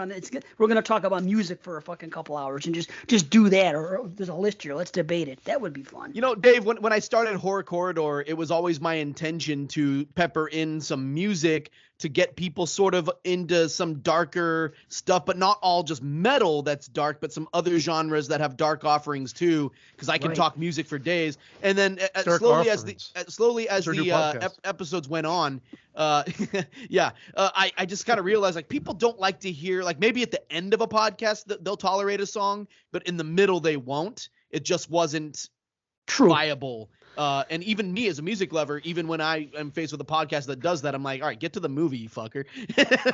and then I'm doing the thing that I'm kind of not condemning, but just kind of skipping, being ambivalent about. And I realize, yeah, it's not a good model. I'll spare the peeps. It's hard to do, and I'll tell you what the thing is. It's hard to put in trailers or songs or anything, or even ads for other, promos, because We used to do it. Yeah. I understand, and I think you were good at it, but it requires so much work, and I know Watson would be as well. But Yeah. the volume levels are Oh, always a lot of time, unless you're a super fucking producer, which I know a few. You guys are that, but I'm gonna say 90% of independent podcasts will not check those levels, and you'll be going along your day, listen to the podcast just fine, and then let's run the trailer for Dawn of the Dead. Real loud. They do this all the Exactly. It's true though. time, No, right? Same thing with and- songs. No, I'm not going to touch the sound edit if we do our movie because I don't trust myself that everything will be mixed to the proper levels. I still don't.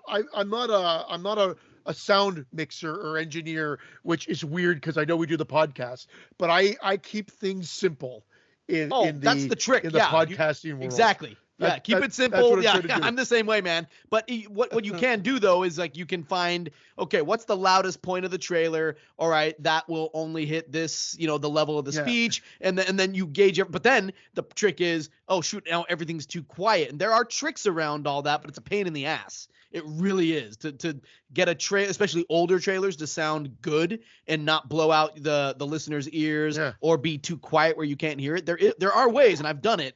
But every time I do it, it's like, God, I spent so much time editing this stupid fucking trailer that I'm like, wait, like I just upped the sound here, did this, cut here, cut this, did this, moved it here. And then I'm realizing I just want to edit the fucking podcast so I can get it out. Like, and believe me, as this is coming from somebody who hasn't released a WotC episode because all my audio went to shit. Mine, Dave sounded fine. I sounded, and it's like, how do I salvage this? And so for months and I finally, everything's fixed. I just have to re-edit the last half of it again for like the third time. This episode is so good, but I don't even, but anyways. Yourself. Well, yeah, no, I didn't re-record myself. There was it wasn't even like my computer. I had to re-download my software. There were some deep issues with that, but I know what it is. And this is kind of why, like you're saying, the simplicity, see, that's the way to go, man. I'm telling you. No, unbelievable. You have to, because again, you'll get people that reach out and say, "Oh my God, that sounds amazing," but they're so few and far between that you just have to have it sound good so that your general listeners will appreciate it and like it. And we've had F-ups. One time you visited, it may have been the first time you were on the show. Yep. And my audio was fucked. Yep. And I was either I was overmodulated that one, or it was the one where I didn't realize that, like, although I was seeing green here, that on what was recorded on my end was barely anything. So I had to like double up my audio tracks, up it up. It was first time I guested with you guys doing the 2007 show. I remember that, and man, it's so weird. Like, for people who kind of. What's it like producing a podcast? There sometimes the weirdest sound issues happen. Nobody's changed anything. And it just it happens. And it's like science can't explain what the fuck is going on. We had an episode where Dave's, for no reason, Dave's onboard mic on his computer did the recording for about a third of the show instead of his good mic. And then it just switched automatically. No, we didn't do anything. We didn't even know what happened. And all of a sudden, we hit another part of the show. He sounds good again, but the first part it's kind of bad. I did some cleanup on it. We don't know what happened. It just happened, and I'm always scared now, like, oh shit, is this gonna happen again? And then lo and behold, we record our Canal episode a few, and then I'm the problem, and it's just like, what did I change? That same day I recorded something for Jay of the Dead, a little 5-minute solo piece, sounded crisp and pristine. I'm like, what changed? Have no idea. So it's madness, folks. This hobby. I just at least you care. I know we got off music, but I just wanted to say one last thing just to bring it back to horror. Even if you're not a fan of Ghost, check out their videos on YouTube, because they're like little mini horror movies.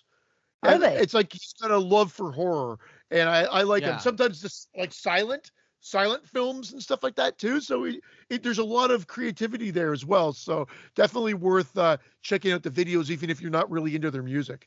Jamie Salmons, turned me on to them. We were drunk texting like last year, and she's like, "Hey, I want you to listen to these songs." And there was a few Ghost songs her and Brian were listening to while they're just drinking, and I listened to them, and I'd never really been exposed to Ghost. I'd heard of them, and the videos were cool. I remember taking that away from that. Yeah, definitely good recommendation, C. Wow. Speaking of music, something just occurred to me. There is a sample. Well, Rob Zombie. There is Rob Zombie takes a sample from one of the movies that we're going to talk about here. I think it's in The Child, and and I remembered it yesterday when I heard it, but I can't remember the line. But I heard it, I'm like, oh, that's from one of the parts in, I think, Dragula. You know how he has those random fucking he always does that. Yeah, like little dialogue. Some of the dialogue, and I want to say it's Dragula. He takes some dialogue from The Child. That's cool. Yeah, that's what it is, man. And I didn't even write it down. I don't know why. Maybe I can dig into it and look into it. I don't know. Shit, what was that good? Did you guys know? I'm gonna just straight up ask you a few questions. House on the Bayou. I was listening to one of my C shows this past week, because there's some days I work inside at work, and I'm doing computer work, but I don't need to hear what's going on because it's real fucking simple. So I'm just going through the motions. So I listen to a podcast, but I won't listen to one I really have to pay attention to. I have A, B, and C shows. So I was listening to a C show. And on the C show, they were talking about their favorite movies of 2021.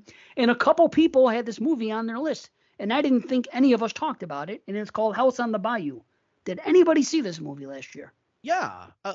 See, did you? No, I didn't. It was I thought either Mr. Watson or Brandon brought it up. I feel. Oh, okay. I feel like it was brought up on our show. It was okay. Maybe I'm wrong. I have been before. I don't think I mentioned it, man. I'm sure C saw or B saw it, but like it was fine. I definitely was nowhere. I could have named 40. I think when I said it on the show, there were like 46 movies that were vying for that top 21. And House on the Bayou wasn't one of them. It was all right. It was fine, but okay, yeah, not nowhere near there. Okay, just checking. It was a Blumhouse. It was a Blumhouse production. Was it Blumhouse? Okay. They were blowing it, and like two people had it on their list out of 5, and even the ones that didn't have it on their list were freaking talking good about it. I'm like, wow, did I miss out on some gem? But you guys seen it? I don't know. Maybe it's just that group. I don't know. It happens sometimes. I guess we're the group that loves fucking Benny Loves You. Yeah, right. You know? Seriously, like nobody really talked. Wow. All right. Oh wow. You know. I love that so much. Nobody talked about it but us all that much. Okay. Quick thing. Did you guys know that Martyrs is available finally to fucking stream all over the place? Like for the longest time, you couldn't find Martyrs. You still can't find that on Blue in the States, really. But it wasn't expensive as hell. The one that they've got, and I didn't know otherwise that. you got to get the import. But yeah, I was looking the other crazy. day, and I don't know why and how it happened, but Martyrs for the longest time I was gonna buy it on fucking Prime for like $10. So I know it hasn't been around. All of a sudden, it's all over it's on Vudu, Tubi, fucking Shudder, Plex. Yeah, Vudu, Tubi, and Plex for free. If you have Shudder, of course, you'll get it there. But this has got to be a new development because I know I've looked several times, and it's the original. It's not the other one. So if you haven't seen Martyrs or it's been a while, you could see it there. Yeah, that's interesting, Dave, because Shudder recently did the whole the French Extreme movies, and I wonder if there was something that broke in the case that led to them doing that, and which thus made it possible for these other platforms to be able to do that as well. I actually didn't know until you just said it. I knew that. I think it was it Inside that hasn't had a Blue, or there was another one. There's another one of them. High Tension definitely does. Okay. I have that. I'm not sure about Trouble Every Day. Frontiers, maybe. Well, I don't know. That one. That one's, yeah. I don't know Trouble who has a Every Day, Blue, okay. but I know 2007. It's streaming on Shudder. Okay, so you can get it there. Yeah. What was the other one? I was really curious about. Oh, Frontiers. Is that what you said? Yeah. Yeah. Where the hell? 2007 is on Shudder. So they're on Shudder now. I don't know if they were on there before or not. As far as Blues, I know I don't own any of them. So I know that I had the DVDs. I know I had the DVD for Inside. It was put out by Dimension Extreme, and I remember I had the original Hot Tension, the fucking when it was a bootleg, and nobody could get it, and that's how I got that one before it even came out to U.S. theaters because it was talked about for a couple years, you know. Yeah, the DVDs are easier to find, but Martyrs, like the one that's not an import, it's selling for a ridiculous amount of money in Blue, and so you have to get the import to get it down, but then you've got to have a region B or a region free player. High Tension or Hot Tension, that's available in Blue.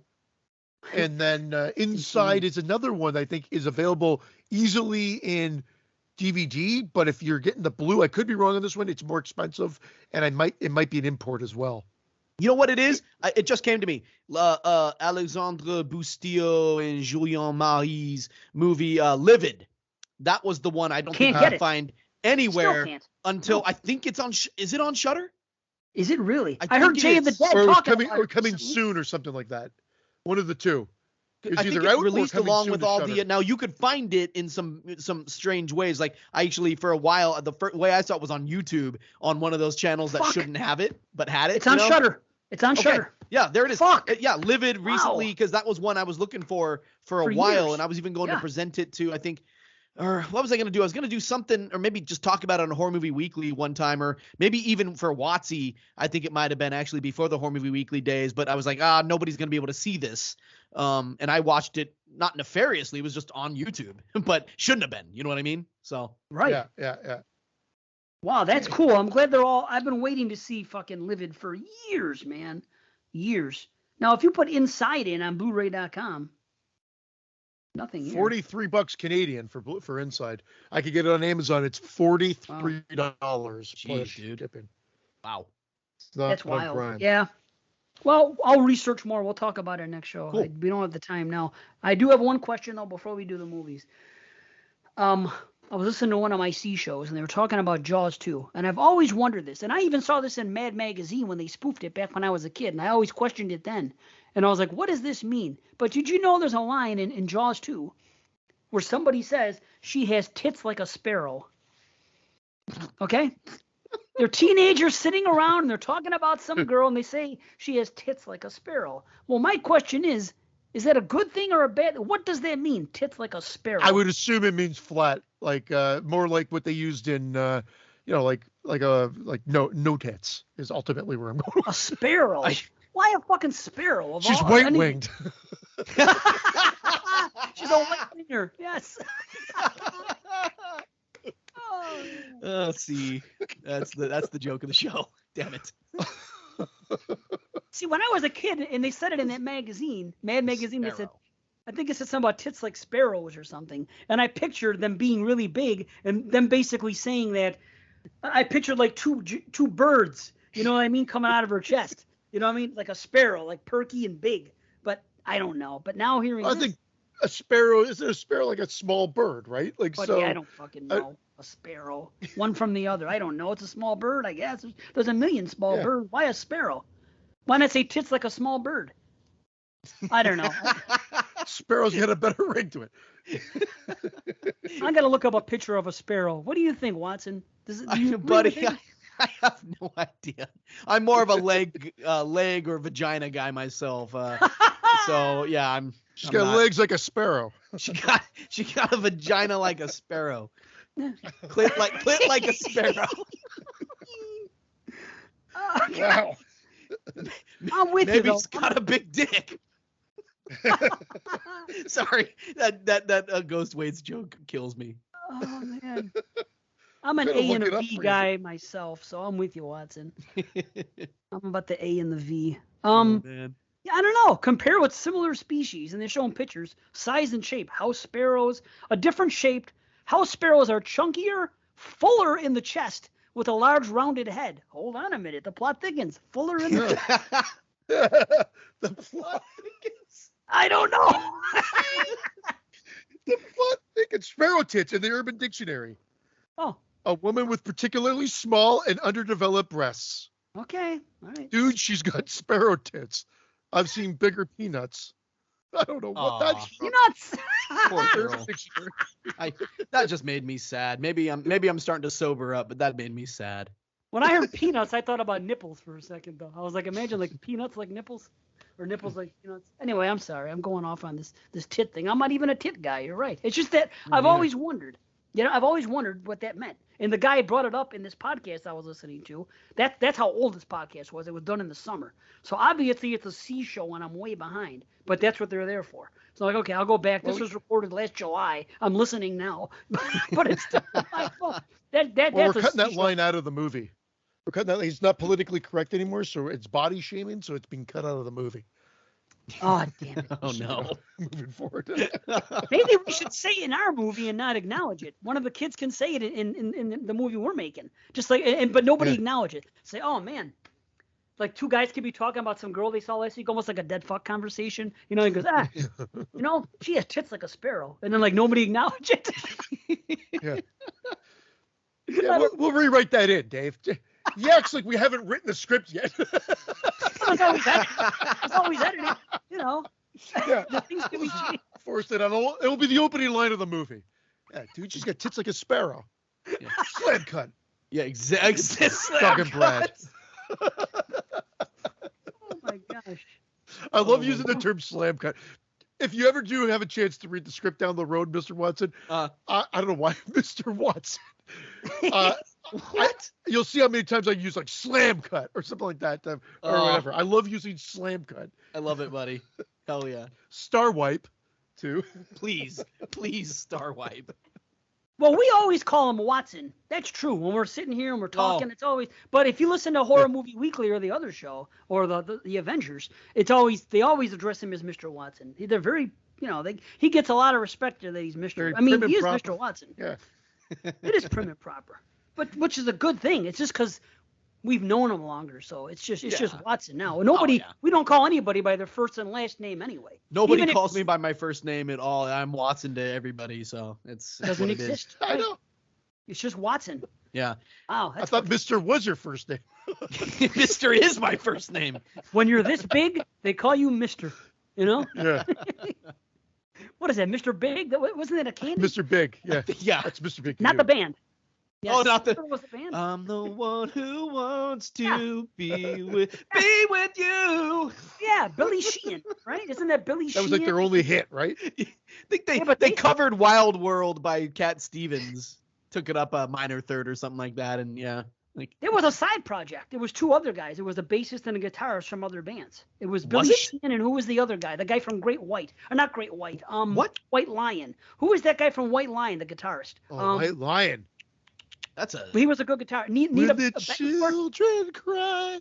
Nino Betancourt, I think his name was. And I think it was him and Billy Sheehan, and they were in Mr. Big. Mr. Big was the side project? You just blew my mind. I'm pretty sure that it was, like I said, Nino Betancourt and Billy Sheehan, who were in the other bands. They came to do this as a side project. You do need a music podcast, Dave. Holy shit. I'd love to do it. And I was just talking about rap the other day for a long time on 22 Shots. I said it. I said 22 the wrong way. Or 22 shots. I did. I 22 shots. God. I guess if you hang out with them long enough, you just start saying it. Stupid ass JP. I messaged him. No. I listen. If he listens to this, he can. I'm saying it right now. Stupid ass JP. I hit him up. I don't do this very often, but I was like, I just wrote Justin on Facebook Messenger, and he doesn't even see the message, and then I see him through Messenger talking in the Teapots summer series group like after I messaged him, like, that son of a bitch. He's never getting a message again. That beep. That half beep. That half beep. What am I, half a fucking beep over here? Anyways, please move on. Just kidding, Justin. Why don't we hit one of these movies up? Yeah, let's hit them. Let's hit them. Sparrow tits. Sparrow tits and all. Oh, I'm not remotely ready, so bear with me. I'll bring it up since I need to read these fucking things now. I'm gonna be right here, so don't worry about me. I'm just shutting something off for a second. Let's do The Child, which I'm sure is everybody's fucking favorite. I'm gonna be the odd man out.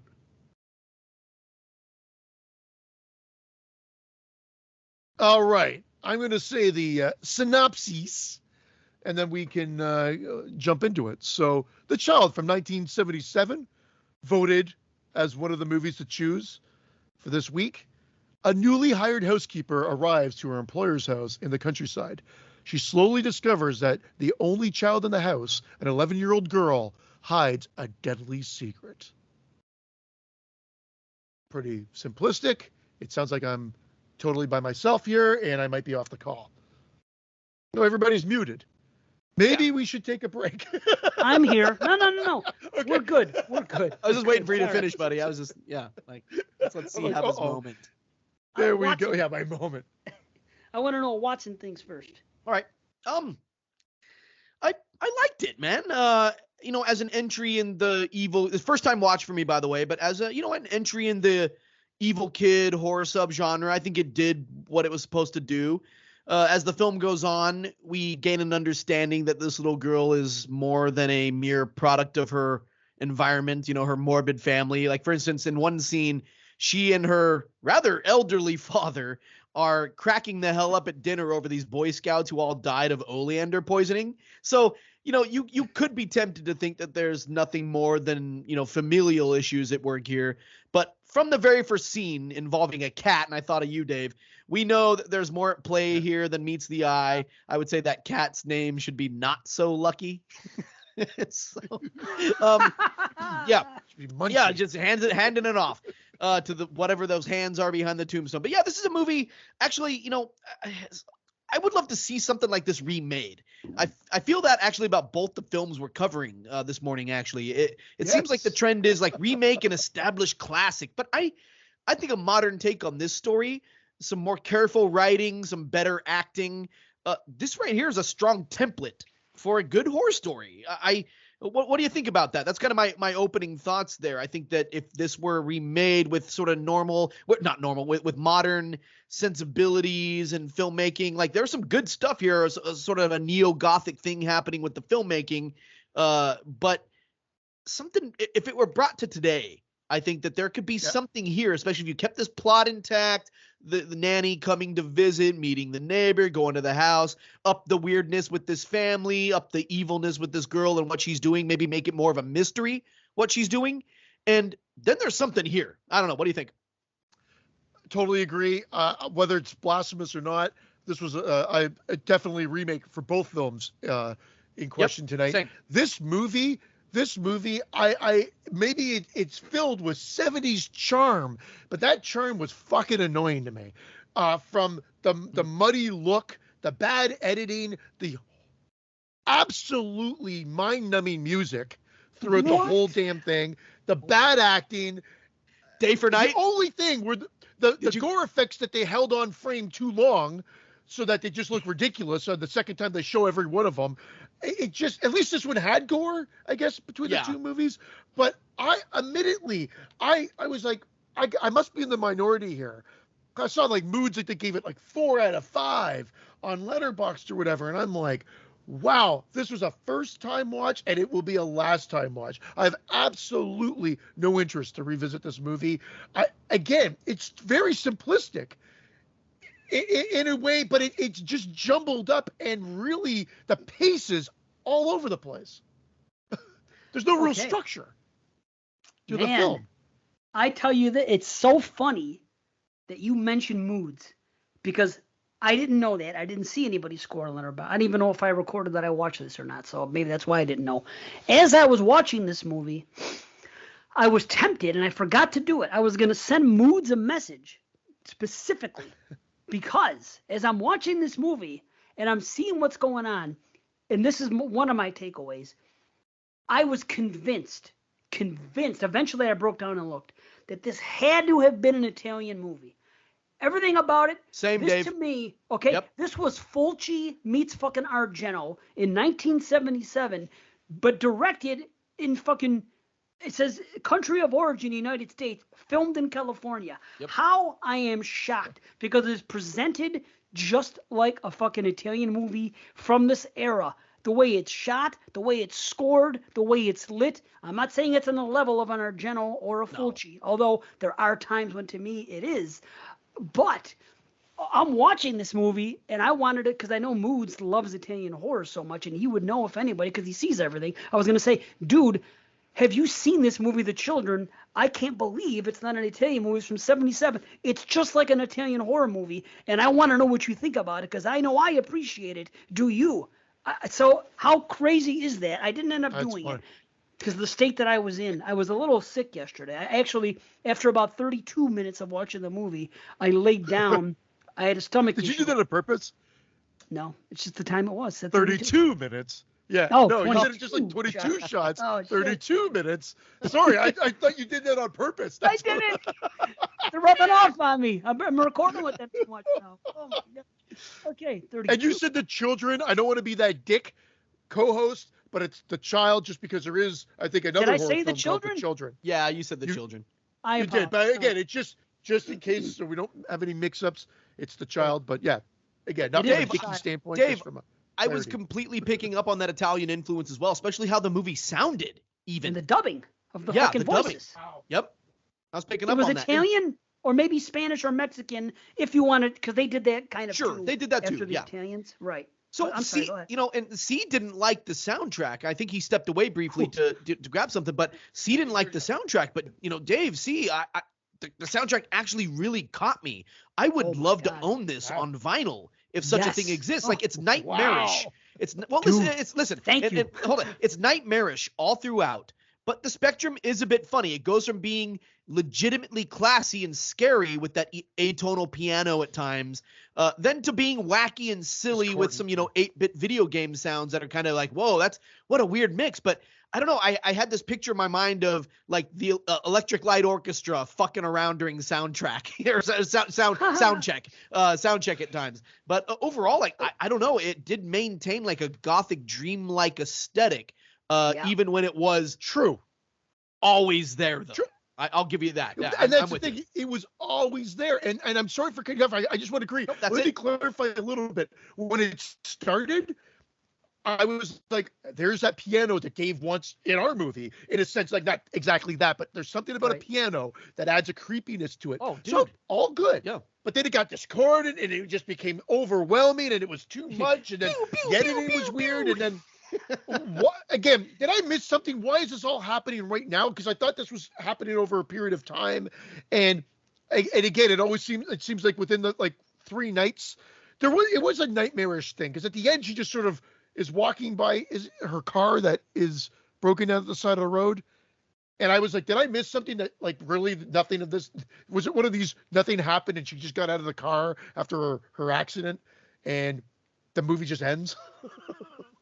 Well, the movie did just end on that shot, but I don't think that was what they were implying. I thought she survived it. But that's what I took. But I don't think know. so too. But what, like, it just was an odd thing. And then, and again, even like that barrel coming out of nowhere to knock her off the road. I mean, why? She was going to go to that place anyway. Was it just so her car was not in use for the movie and she had to go have tea with the old lady? So we met the old lady? Because I had all these questions. Like, why? Was that her car when the guy was trying to start it later on and all the freaking monsters were outside of it and it wouldn't start? Or was that a No, that was car? a truck. That was like Okay. his truck. But yeah, the car gag, I was kind of wondering that too. Like, because at first I didn't even read a synopsis of this, guys, and so I was like, oh, is she gonna get stuck in this town? I just watched Brotherhood of Satan 1971, and a similar thing happens. And so I think I was kind of in that headspace. But then she just goes to the place she's going to go anyway, regardless of the car trouble. And it's like, wait, what? Okay, Isn't it like where'd this barrel come from? Who did it and why? Yeah. Okay, that was my first question. And then even if it was the girl or whatever, what was the end game? I don't get it. So she could walk through the creepy forest and we get some like really cool visuals. Again, Yes. both movies we're talking about tonight had some good shots. Yeah. But I can't think of a scene that I liked. Universally. Good shots, but not good scenes. It was very atmospheric for me, this movie. This was was. like an Italian movie. Again, I can't believe that it's not. There was another movie we once talked about. Forgot what it was or what show it was. I know Watson was. It could have been Wadzi. Could have been this. Where I said, this is like a something movie made by some. You know what it was? It was that, not that at all. It was Evil Dead Trap. I said, this is like an Asian version of an Italian movie. To me, this movie here is an American version of an Italian movie, but they got the aspects right. Like, I can't believe it's not an Italian. Cannot believe it. It's almost like we're being punked. Like, this movie is 100% Italian, but they marketed it here. Well, see, this is where I disagree.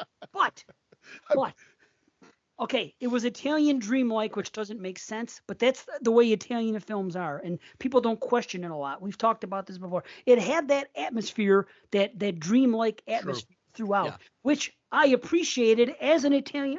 There was 2 things I told my wife as this movie's playing. One, I had to point. I said, this has got to be an Italian movie. I was remarking to her, it was blowing me away how much this is an Italian movie, and it's not. And eventually I looked it up. And then in the third act, I told her, like, this was affecting me so much on such a level. I haven't been creeped out or scared by something in a long time as this movie.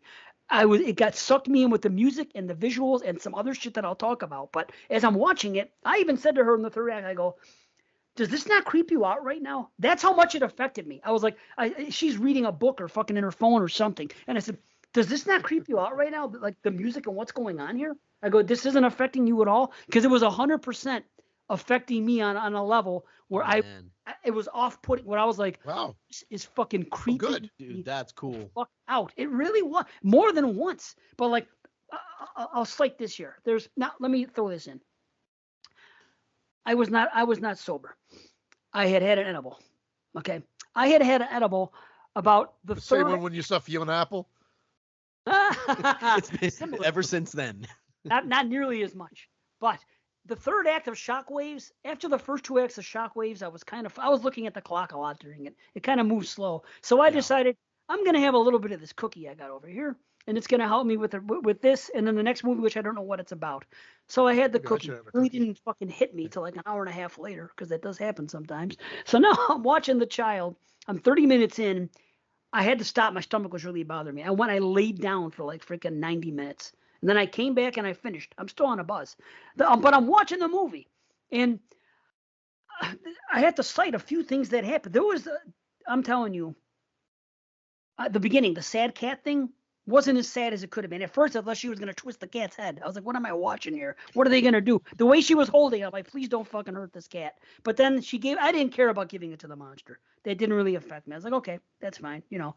So now I notice two things. It has a little bit of a made TV feel as well. Like it could have been made TV in fucking Italy. And then I'm digging the score. I'm like, okay, there's a monster. What's this all about? And there's a great kill. Awesome. Now, that one part when the fucking girl laughs Great at her. kill. What kill? I'm sorry for interrupting you.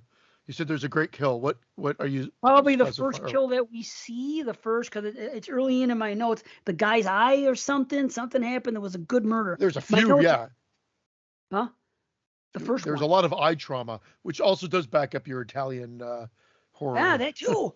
comparison. But then, in the way the gore looked, but the first kill, and this is my note, I love that. But then there's this one thing when the girl asks her a question. No, the older woman who's there asked the little girl a question, and she fucking laughs at her.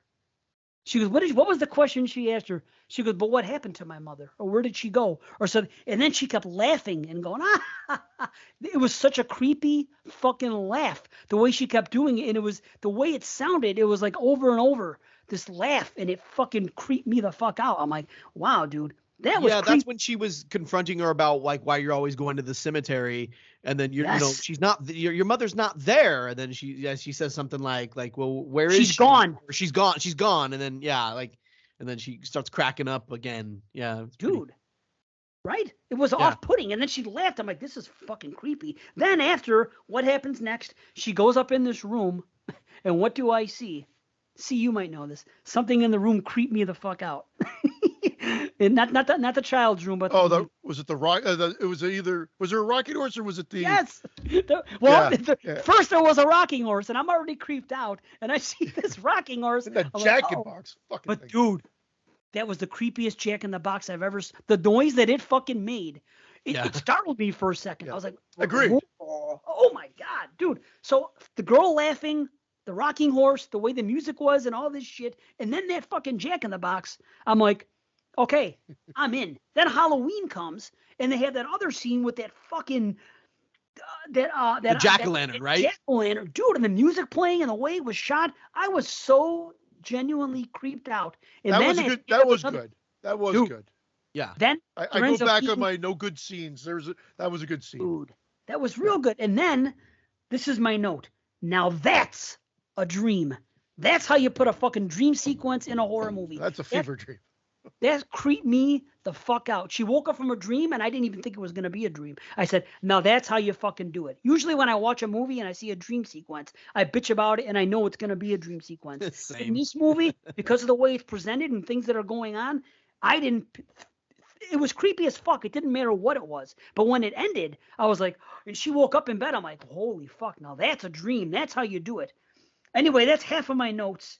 And I'm going to stop and just tell you that I was creeped out and all that shit did what it was supposed to do to me. And I don't know if it was because of the edible, but by the time I'm Sounds done, like. I tell my wife, this is a fucking hidden gem. That's what I say. I go, I can't believe Wow. how much I enjoyed it. I haven't had a movie impact me like this in a long time. And I never even heard of it before. Maybe I heard the title. I But feel like you're not alone with that. I think that's what seems to be what people have been saying, whether it be on Shudder or because it's on Shudder for me. in Canada. I don't know if it was on Shudder in Oh the yeah, I think States. it was on Shudder. Oh Shudder. shoot, I watched it I on watched like it on Tubi, I Shudder. think. Okay. Oh, it's on Shudder. Yeah. Oh damn it. Yeah. So it was. I can't. There are certain things that I'll agree with. Like there was a little bit of atmosphere, but because of like sort of the haphazard lucidness of the way that they filmed it and edited it, I wasn't on board. And it's not a long movie. Both movies we No. watched tonight, I think, are but an hour and 25 minutes or Yeah. or less, inclusive of credits. And yet it just dragged on. I wanted to like every time I go into a movie, I want to like the film. I remember I stopped it to go get some food, and I voiced to myself, man, I'm not enjoying this. And I went, ate something, sat back down and finished my snack, whatever, as I was watching it. And by the end of the movie, I'm like, fuck, I'm glad that's over. Damn. And that's all I took from it. Nothing sort of resonated with me. The soundtrack, instead of being creepy, maybe started creepy and just annoyed me because it was, as Watson said, it was always there. It was always present, like an annoying fucking character almost by the end of it. Even if you want it on vinyl, it was like an annoying character to me by the end of the movie because of how present it was in the film. You know what it was to me, especially in the third act? It was frantic, and it kept me fucking on edge. It did what a horror movie soundtrack is supposed to do. And then in the third act, it started becoming a lot more noise and less music, almost like the noises you hear in like Texas Chainsaw. Like I was thinking about Texas Chainsaw noises, right? And Night of the Living Dead noises. How they have those noises in them. That's what I was thinking about.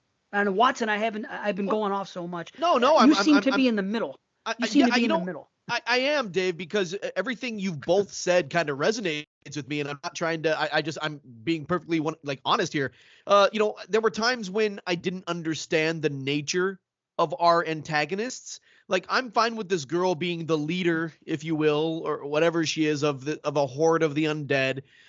No reason is given for this. I like it, but it's like, why? Okay, we're not getting into that. But as for the antagonists themselves, there are scenes where the power cuts out. Maybe the scene, which I love the scene, my favorite scene of the movie, but still, like I'm going back to the why, where the jack-o'-lantern moves on its own and there's some stuff going on. Well, when you sit back and you think about the abilities of our antagonists here and what they are, well, you have to confront the fact that it's not clear. It's not written all that well. Like, okay, sure, give us zombies controlled by this fucked up little girl. I'm in. I really liked that. But when invisible things are happening, this implies a different sort of supernatural influence. And I didn't feel like the movie was giving us the rules. It was kind of clumsy in that way. I felt like lost. I'm like going like, all right, I like what you're giving me, but can somebody provide some context for this so that way I can flow with this better? And so that was just one, even though that jack-o'-lantern scene was very creepy. Dave, I was feeling that too.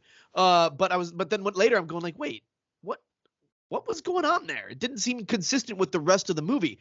Well, another complaint I have is, I figure you had to have honed in on this. It's the day for night scenes.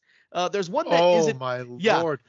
I knew you would. The mutilator all over again, where they're like going like this to the house, and she's trying to grab for the knife. There's one that isn't too bad, where the characters Len and Elysian are chilling out in like the front yard or something like that, and it's like, all right, I see what's going on there. But then in the final act, okay, it hits like this final act, and this movie starts picking up, and there's shit's going down, and it's rad. Like there's an escape via truck that leads to an old shed of sorts, and then Len goes, it'll be daytime soon, and I'm like, what the fuck? Like that entire scene was literally filmed at high noon. Don't come on my face and tell me that it's raining piss or however the phrase goes. But like no, the phrase there? Yeah, it's true. That did you hone in on that? It is. I get that for a low budget movie though. I will kind of give a pass for that, and that's coming from me that just bitched on everything else. But it's that I can almost give a pass to. It's then getting into that shed area, and movies $1.25, an hour 25. Are they banging on that fucking thing for like 10 minutes of the running time with the gun? I don't know. He is hitting that thing. Dude, I love it over and over. Like, I'm like, you just chopped what's happening up with that axe thing or that spade or whatever it was. Use that again, dude. Use that again. 5 minutes of the running time is in this shed, and I was just like, this is, and there's slight exaggeration here, folks, as usual, but the reality is, it was like, come on, like, this is just being repetitive, and what the hell's going on? And it just added to my annoyance level, because once you're out of something, and something like that happens, again, it's like every minute becomes 10. And you're just like, come on. So I think I was just ready to be done with the movie. And then I felt like when it was done, I still didn't really understand why. Again, there's a lot of the whys I don't understand, which is why I'd be a total proponent for a remake of this. But I will absolutely praise this movie for following through with what happens at the end, okay? And here's what I won't say what happens, but the past few years we've gotten movies like Eli, what year is that? 2019, and Son from that was 2021. That deal with evil kids. Okay, both of these appear to have bold endings, and people praise those movies for how bold they are, but they're ripped straight out of the Omen playbook. The bold thing to do after the Omen is to do what this movie does, rather than what those other movies do. And I couldn't believe it. Somebody walks through a door, and our main girl is just like, hiya! And it's like, oh, yeah. I can't believe they went through with it. I can't believe they did it. So I did like that. I was like, yeah. So no, yeah, you know me. This is not a spookies to me by any means. By any means, there are some things that you can latch on to. I guess as we're talking through, that is one of them. Yeah. I will give you that, even though I thought it could have been more clearly filmed or presented to us. Yeah, it was kind of messy. But again, low budget, I get it, but I'm interested in seeing like the feedback from some of the listeners as well. I mean, it is available on Shudder, so I check it out. But I feel like I'm going to be in the minority. But I'm glad to hear we're kind of on all. I seem to like it the least. Watson's in the middle, and Dave. It doesn't always happen that way, and I kind of like this. I'm going to see if this is on. Arrow put it out. It looks like. Oh, no. Yeah, they did. It was on the Arrow streaming service as well. Okay, they own it, but there's no release date for the Blue. Because I would like to see it cleaned up. Because it is a dirty type transfer. There's even a cigarette burn at one point. There's a lot of popping and little things on the screen. I was like, man, because of the way I'm feeling about this movie as I'm watching, I would love to see a cleaned up version. I don't think there is. If it's just on their channel, it's probably the same one that's on. Both movies tonight. For not cutting out, just to add to what you're saying. Both movies that we're talking about tonight, I love tonight, it's 11 a.m., that we're talking about, both need cleaned up versions for sure. Yeah, if it's possible. Definitely. Maybe this is the cleaned up version. Maybe that's what they've got to play with, because it was a lost gem, as you put it earlier, Dave, which, again, I don't suspect. Maybe again, I'll go back on one thing I said earlier again.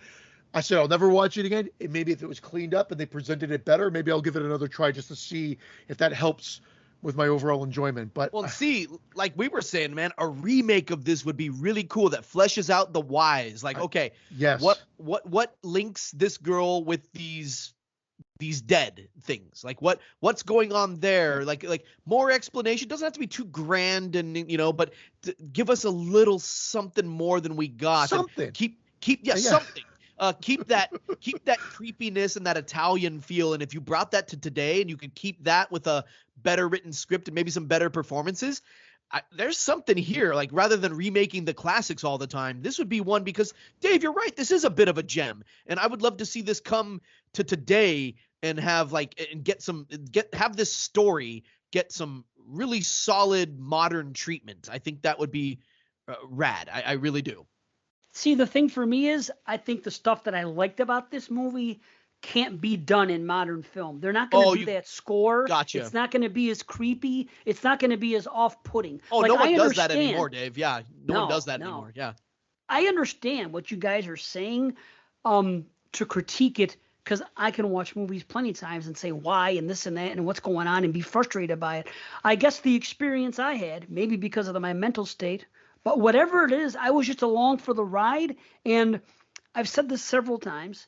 I love it when evil is afoot for no reason. It's just there, and we're not given the why. There's something bad happening here. Then when we find out why, it's almost, to me, like I can't explain the jack-o'-lantern and the other evil stuff happening, but the monsters to me, it's almost like it reminds me of The Brood.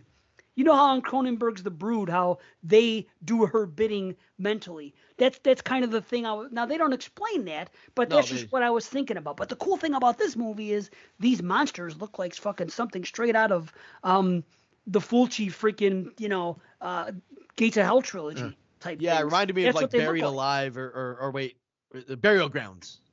Yeah, Burial it reminded Grounds, me of the yeah, guy yeah. in the basement in freaking. There's some mud on them. The creatures in the There's basement. mud in your eye. Yeah. What were those things? What was the first one? In the Fulci trilogy, House by the Cemetery. The way that they kind of reminded me of those things a little. I liked the way they look, and now Me that I'm too. thinking about it, I liked them, yeah. maybe they don't explain the why. Actually, obviously they don't. You guys have said it, and it didn't even really matter to me at the time because I was puzzled by it too. But I was so along for the ride, and I was so into everything that was happening and the way it was making me. This to me, okay, this is a movie where I could say it, where it's a style over substance, but the style just made it for me. It was just a groovy fucking, just an experience. The way the music was done, and again, it could very well be because of that cookie. I don't care. This is the experience I had watching it. I really have to go back and watch it again so I could see the complaints. But I'm like, that thing reminded me of the Evil Dead in the fucking last act when they were hitting the thing and it kept going below the floor. That's what I kept thinking of, and fucking, you guys know what I'm talking about, right? Yeah. When you hit him with the butt end of the gun. Of course, it went longer, but at the time, I didn't think about it. I was like, oh my God, this is happening again. And all these noises were happening. I was so sucked into the score and the noises that were happening that it didn't even bother me.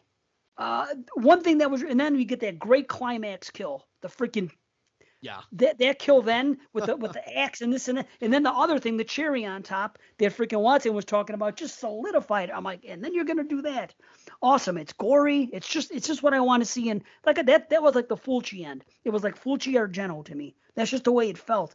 One funny thing I'll say.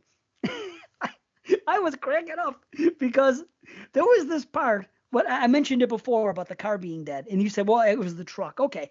When the guy was in the truck, I wrote it down because I couldn't believe it. He said, all these zombie monsters are coming around him, and they're trying to drive, and they're coming. And the guy was getting mad, right? And he said, come on, he said, come on, let's get it started, right? So I thought... I thought he was talking shit to the fucking monster. He was talking about his vehicle. Let's get it started. You know what I mean? You think he's talking to the zombies like, all right, let's fucking throw down. Like, right? Let's get it started. Let's get this started. Who says that?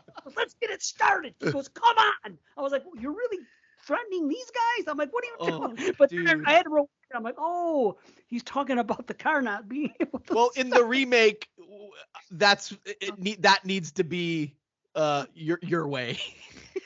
Yeah. Right. Oh my God. Oh man. I really like that, Dave. I just enjoyed.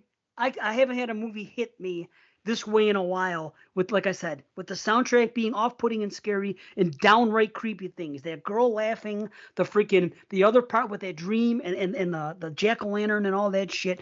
It was just like assembled pieces in a film thrown together. And I get the complaint that you guys didn't. We were like, why and what happened?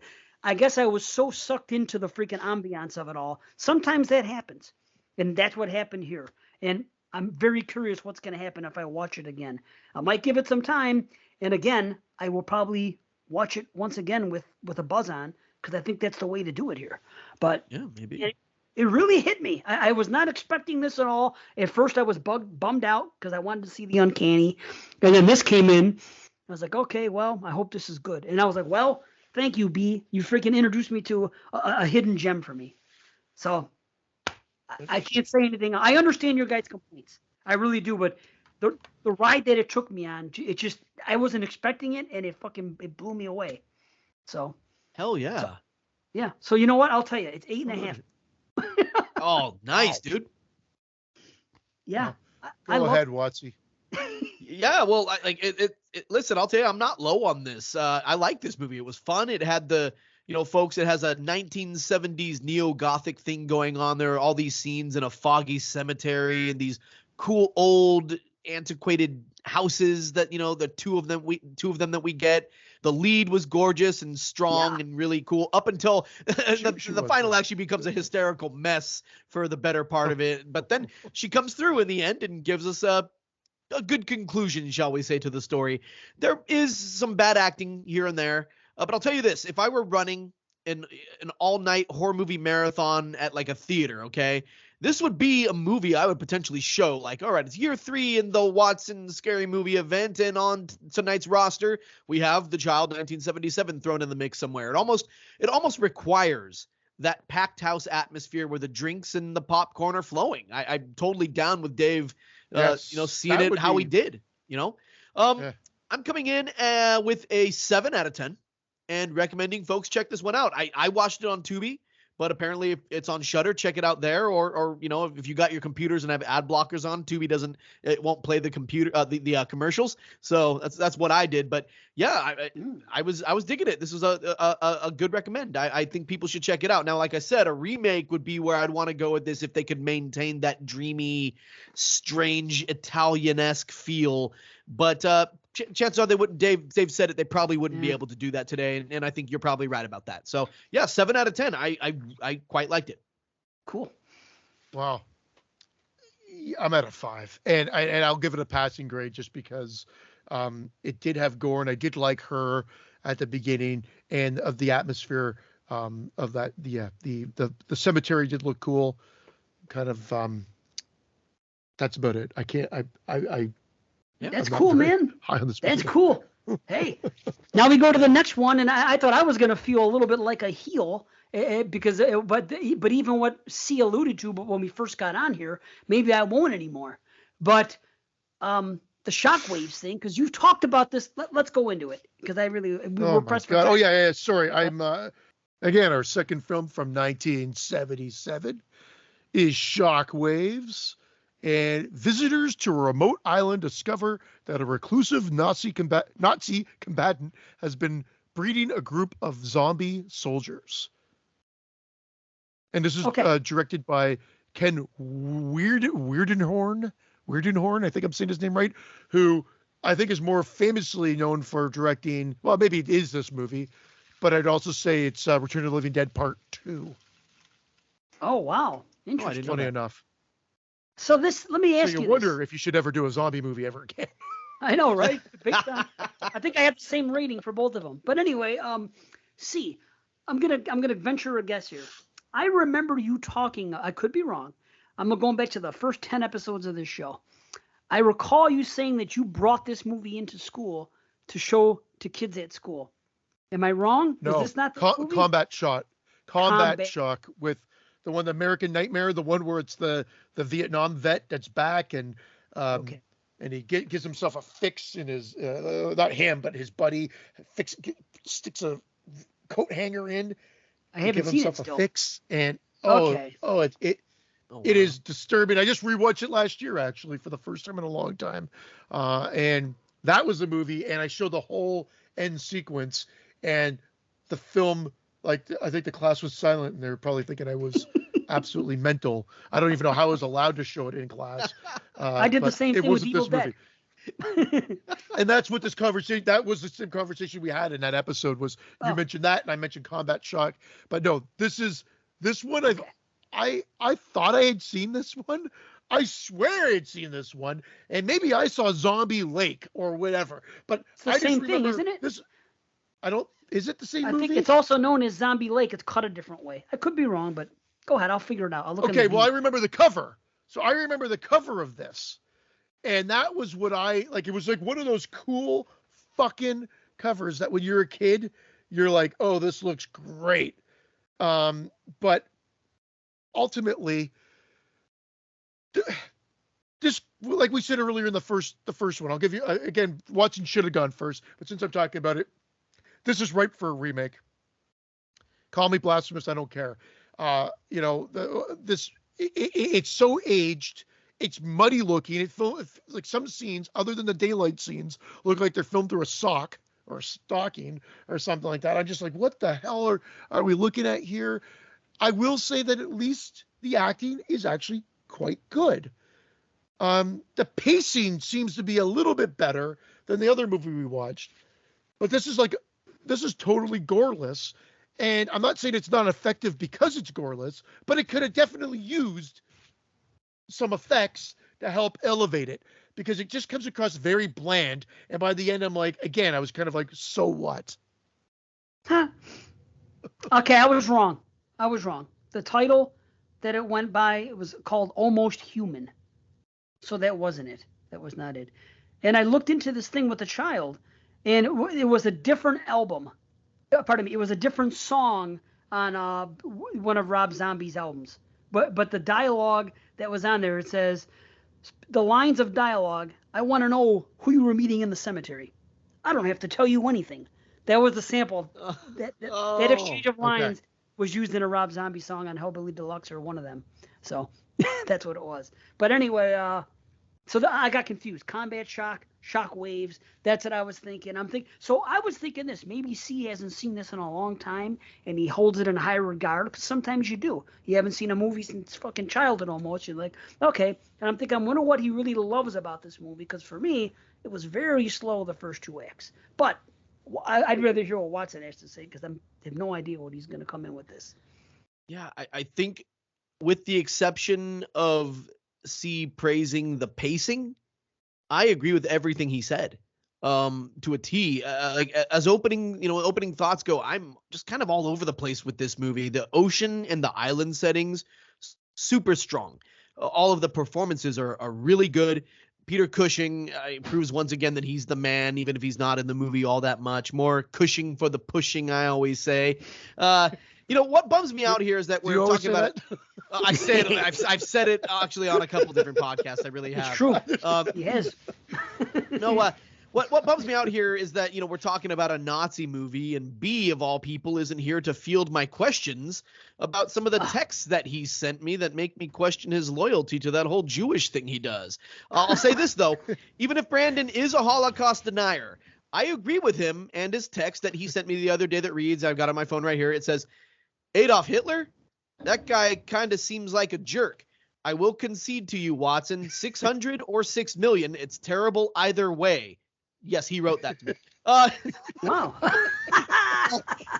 No, he didn't. Anyways, no. Well, here's the thing. As far as Nazis go, I mean, I only like the Ukrainian Nazis. Brandon was talking about that too. He said, look up the Azov Battalion. And I was like, interesting. Anyways, we're not going to get into all that stuff. Peter Cushing, okay, he's pretty disheveled here in this movie, living on that island. Like, I'm used to our boy wearing 3-piece suits and having hot women light his cigarettes for him, like in the Mummy 1959. Dude, what a class act. But I'll say this. This movie had potato salad. Oh, dude. Yeah. This movie has almost all the right ingredients. It just meanders too much for my taste, and it's a shame because this movie just felt like a one-trick pony to me in a lot of ways. Like, hey, how about this? What if 95% of the kills were these Nazis coming out of the water and then bringing the victim under, and that's it? And then in the end, it happens twice to the same fucking guy. Yeah. Just like very old-fashioned. Yeah. It's like, if you do it once, you do it 100 times.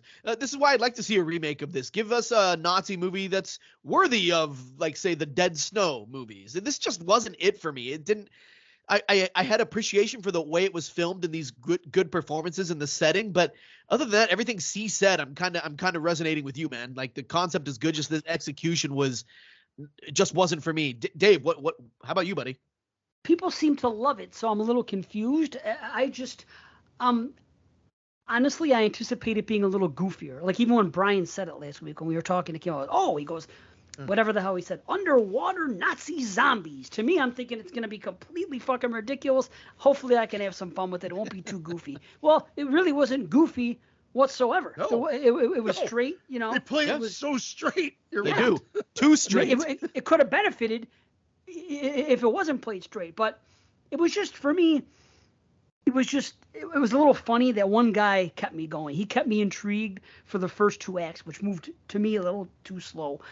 He was Yep. funny because he was always bugging out, that one guy, and he kept saying, "Oh, well, I'm not going to stand for this." He was just funny to me, and that's just my sense of humor. That he was nervous the whole time, bugging out everything. I thought it was kind of ridiculous that they're in this little piece of shit, barely held together freaking wooden rowboat as an escape thing, and they're freaking as an SS freaking lifeboat type thing, and they're in it, and it has a clear bottom. When I think of a clear bottomed boat, I think of a nice piece of work, not a freaking a piece of shit that the three of us could make in freaking an hour or two. The hammer and Yeah. nails. I think it was that so was just weird. to showcase that death. I think I that was know. all. Exactly. Really, that's the only reason they needed it. Like I could even buy seeing that in like a child's raft before seeing it in there. Like a kid's raft will have like a blow up thing for a pool and it'll have a clear bottom. That maybe I could see it there. But it was just odd to see that there. It just moved too slow for me. I mean, Yeah. that guy kept me intrigued because he was funny. And Brooke Adams, sorry to say, looking the best she's ever looked at any movie I've seen. She was just beautiful. So she kept me intrigued in that way. And I like her anyway. It just as an actress. But I mean, What- I don't know. What else has she been in? Like, I know I looked her up and I didn't look. I actually got sidetracked by the fact that like she married Tony Shalhoub, the Wings guy. Did she marry him? Yeah, they've been married like since like 1992. Like they're doing that thing. But I forgot to look at what she'd been in. Like she looked familiar Well- to me. Very beautiful, great lead. Yeah. She look again. These performances are nobody did a bad job. They're all fantastic. Shockingly good. Yeah. Yeah. Well, we didn't mention David Carradine, who I thought Oh, was great right. in this as well. Yes. But I mean, I Yeah. think that goes possibly without saying. Yeah. It was some just weird things like the opening. I think again, because the movie's only an hour and 25, maybe they needed it to boost up the running time. But you're setting up that movie. We already know she survives. And again, I know other movies have done this, but I don't. Maybe they didn't need that. Maybe it literally could have just opened with them on their diving trip, and we just leave it there because now we already have a setup. Like Dave, you always say this. You hate when they do these things where someone's found and there's like a narration. It was not necessary whatsoever. No. No. And so that from that structure, you could have played it out a bit better. And then that weird sun was weird too. That whole scene Yes. It was kind of cool. the- I liked it. with the weird lighting and the sun. And Yeah, the sun. and- Yeah. Well, it was explain just odd. something. And See, again, why did this happen in this movie? We can Right. question this movie too. I'm Like, with you, like Dave. Exactly. Just all of a sudden, the why sun comes up. now? Why? Yeah. But that's I don't why I care. said that I wasn't a fan of a lot of scenes in either of these movies, but there's some cool shots. But it's repetitious. Like the shots of the guys coming out of the water or whatever are fantastic, but Yeah, that's they're good. a handful of shots that they repeat in the film. But Over and over. why? Over. Yeah, and over Yeah. and over and over. And then like you said, it was like they acted like mummies. These are supposed to be like, Nazi combatant. You're expecting something cool, and nothing really cool happens Yeah. at all. I'm with you. I Yeah. hear you. That one Thanks. scene was cool when that guy that I was, the guy that cracks me up. I liked that scene when he was being snuck up on in the water, almost like the Strangers-esque. I love when the person doesn't know. We can see it as the viewer that someone's sneaking up on them. And granted, Yeah. it's not near the Strangers where they did that for half the movie. But I'm saying just, we see him and the ones behind him following him slowly. We know he's going to get him. That was a good scene. I liked it there.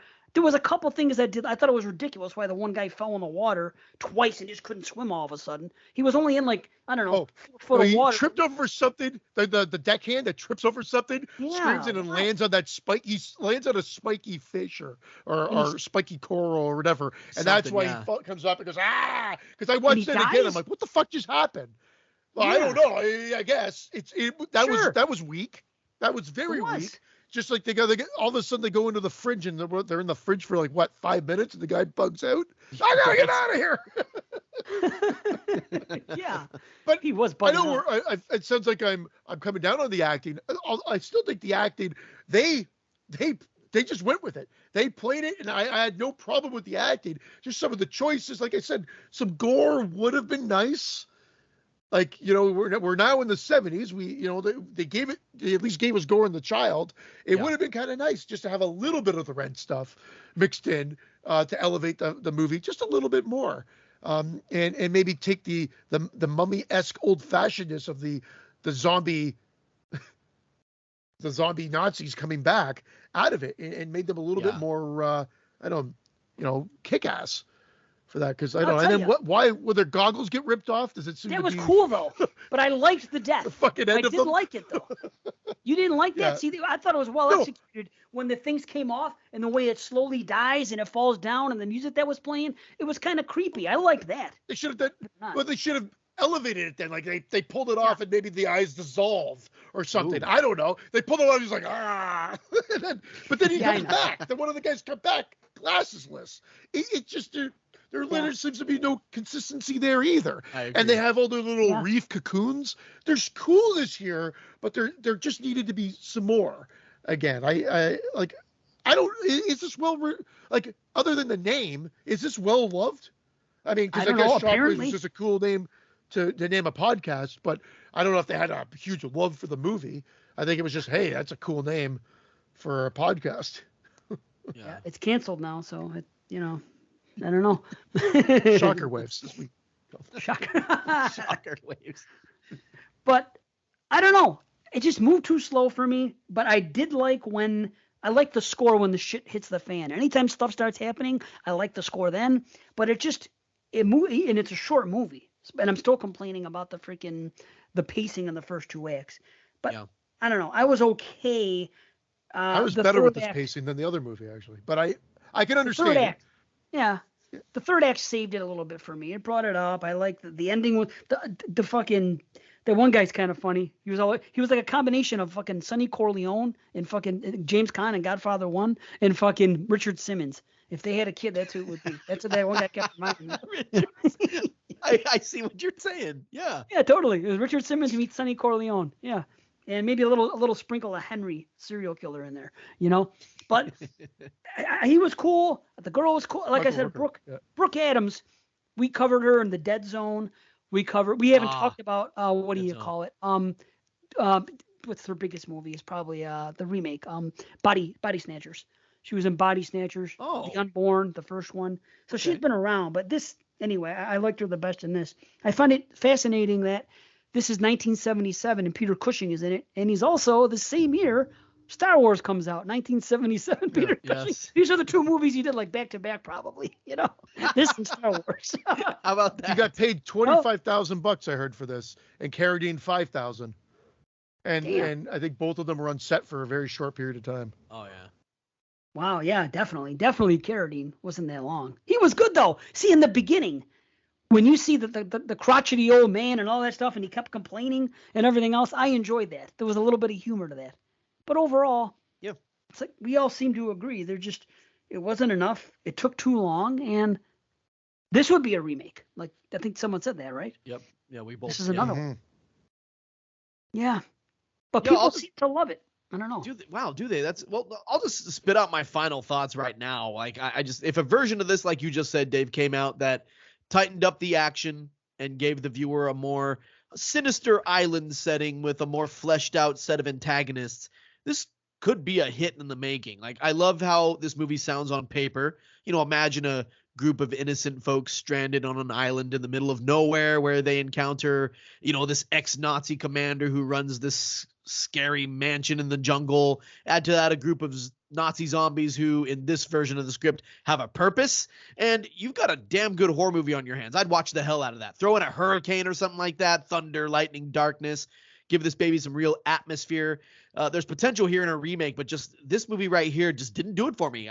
My score, 4 out of 10. And I'm telling people, like, hey, if you like it, awesome. Like, I wish I had that experience. I just didn't.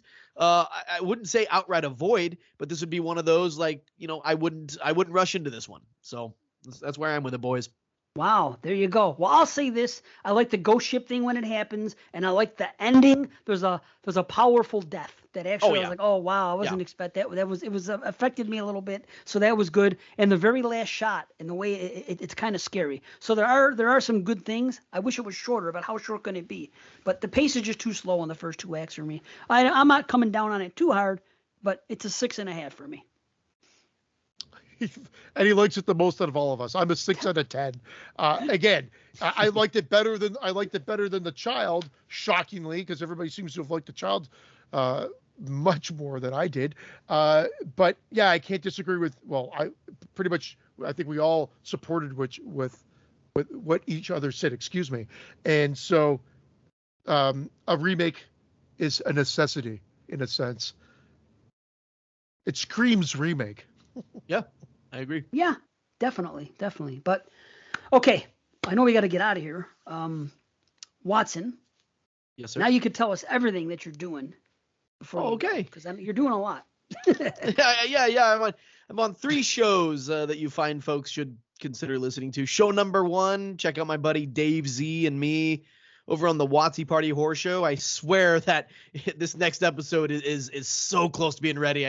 I've gone through hell to rescue my audio for the last. If it were Dave's audio, I have many copies. Would have been out. Yeah. Oh, geez.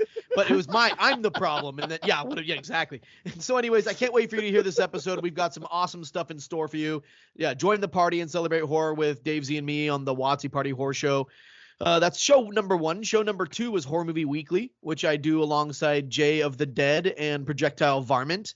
It's a shorter form podcast where we review a newer horror movie, and we recently had Dave on to discuss the found footage horror movie Butterfly Kisses from 2018, and we had an absolute blast on that one. It was great. We never get to get Dave on a weeknight, but he had some time off and everything, so I was able to snatch him and bring him over there. And then show number 3, this is the kind of the new thing I'm doing, is be sure to subscribe to Jay of the Dead's new horror movies, where we've got Jay of the Dead, Dr. Shock, Gilman Joel Robertson, Dr. Walking Dead, Greg Immortus from Land of the Creeps. We've got a new guy named Count Macula, and then there's me, and we provide you with just, individual horror movie segments, reviews. It's kind of a who will be on which part of the episode. Is always a surprise. My son and I wrote the music for my segment. It was great. And check this out. We're in the latest, most recent edition of Fangoria. So that's pretty fucking neat. Yeah, you'll find an ad for Jay of the Dead's new horror movies, a half-page ad in this current Fangoria. So that's holy shit. Yeah, newhorrormovies.com. Cool. That's where you find us. Everybody's a fucking doctor on that show. Yeah, right. Newhorrormovies.com.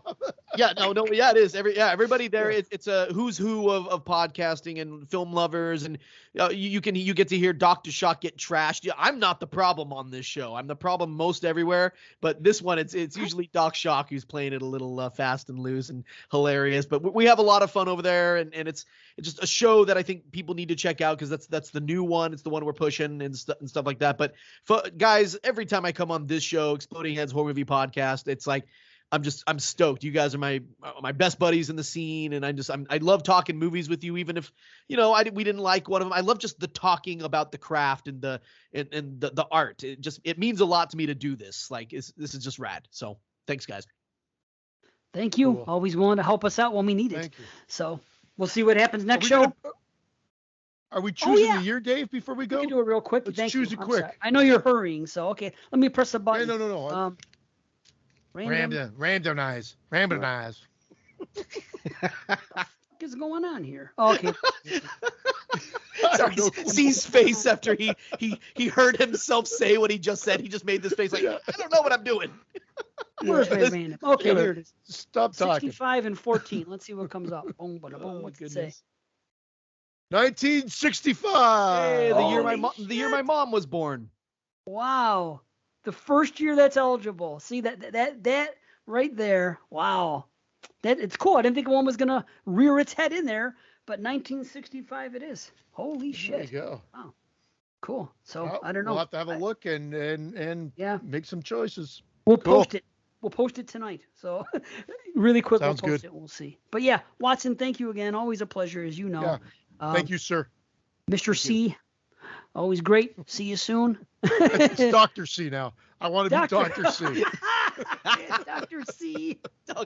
Awesome. That's great. Okay.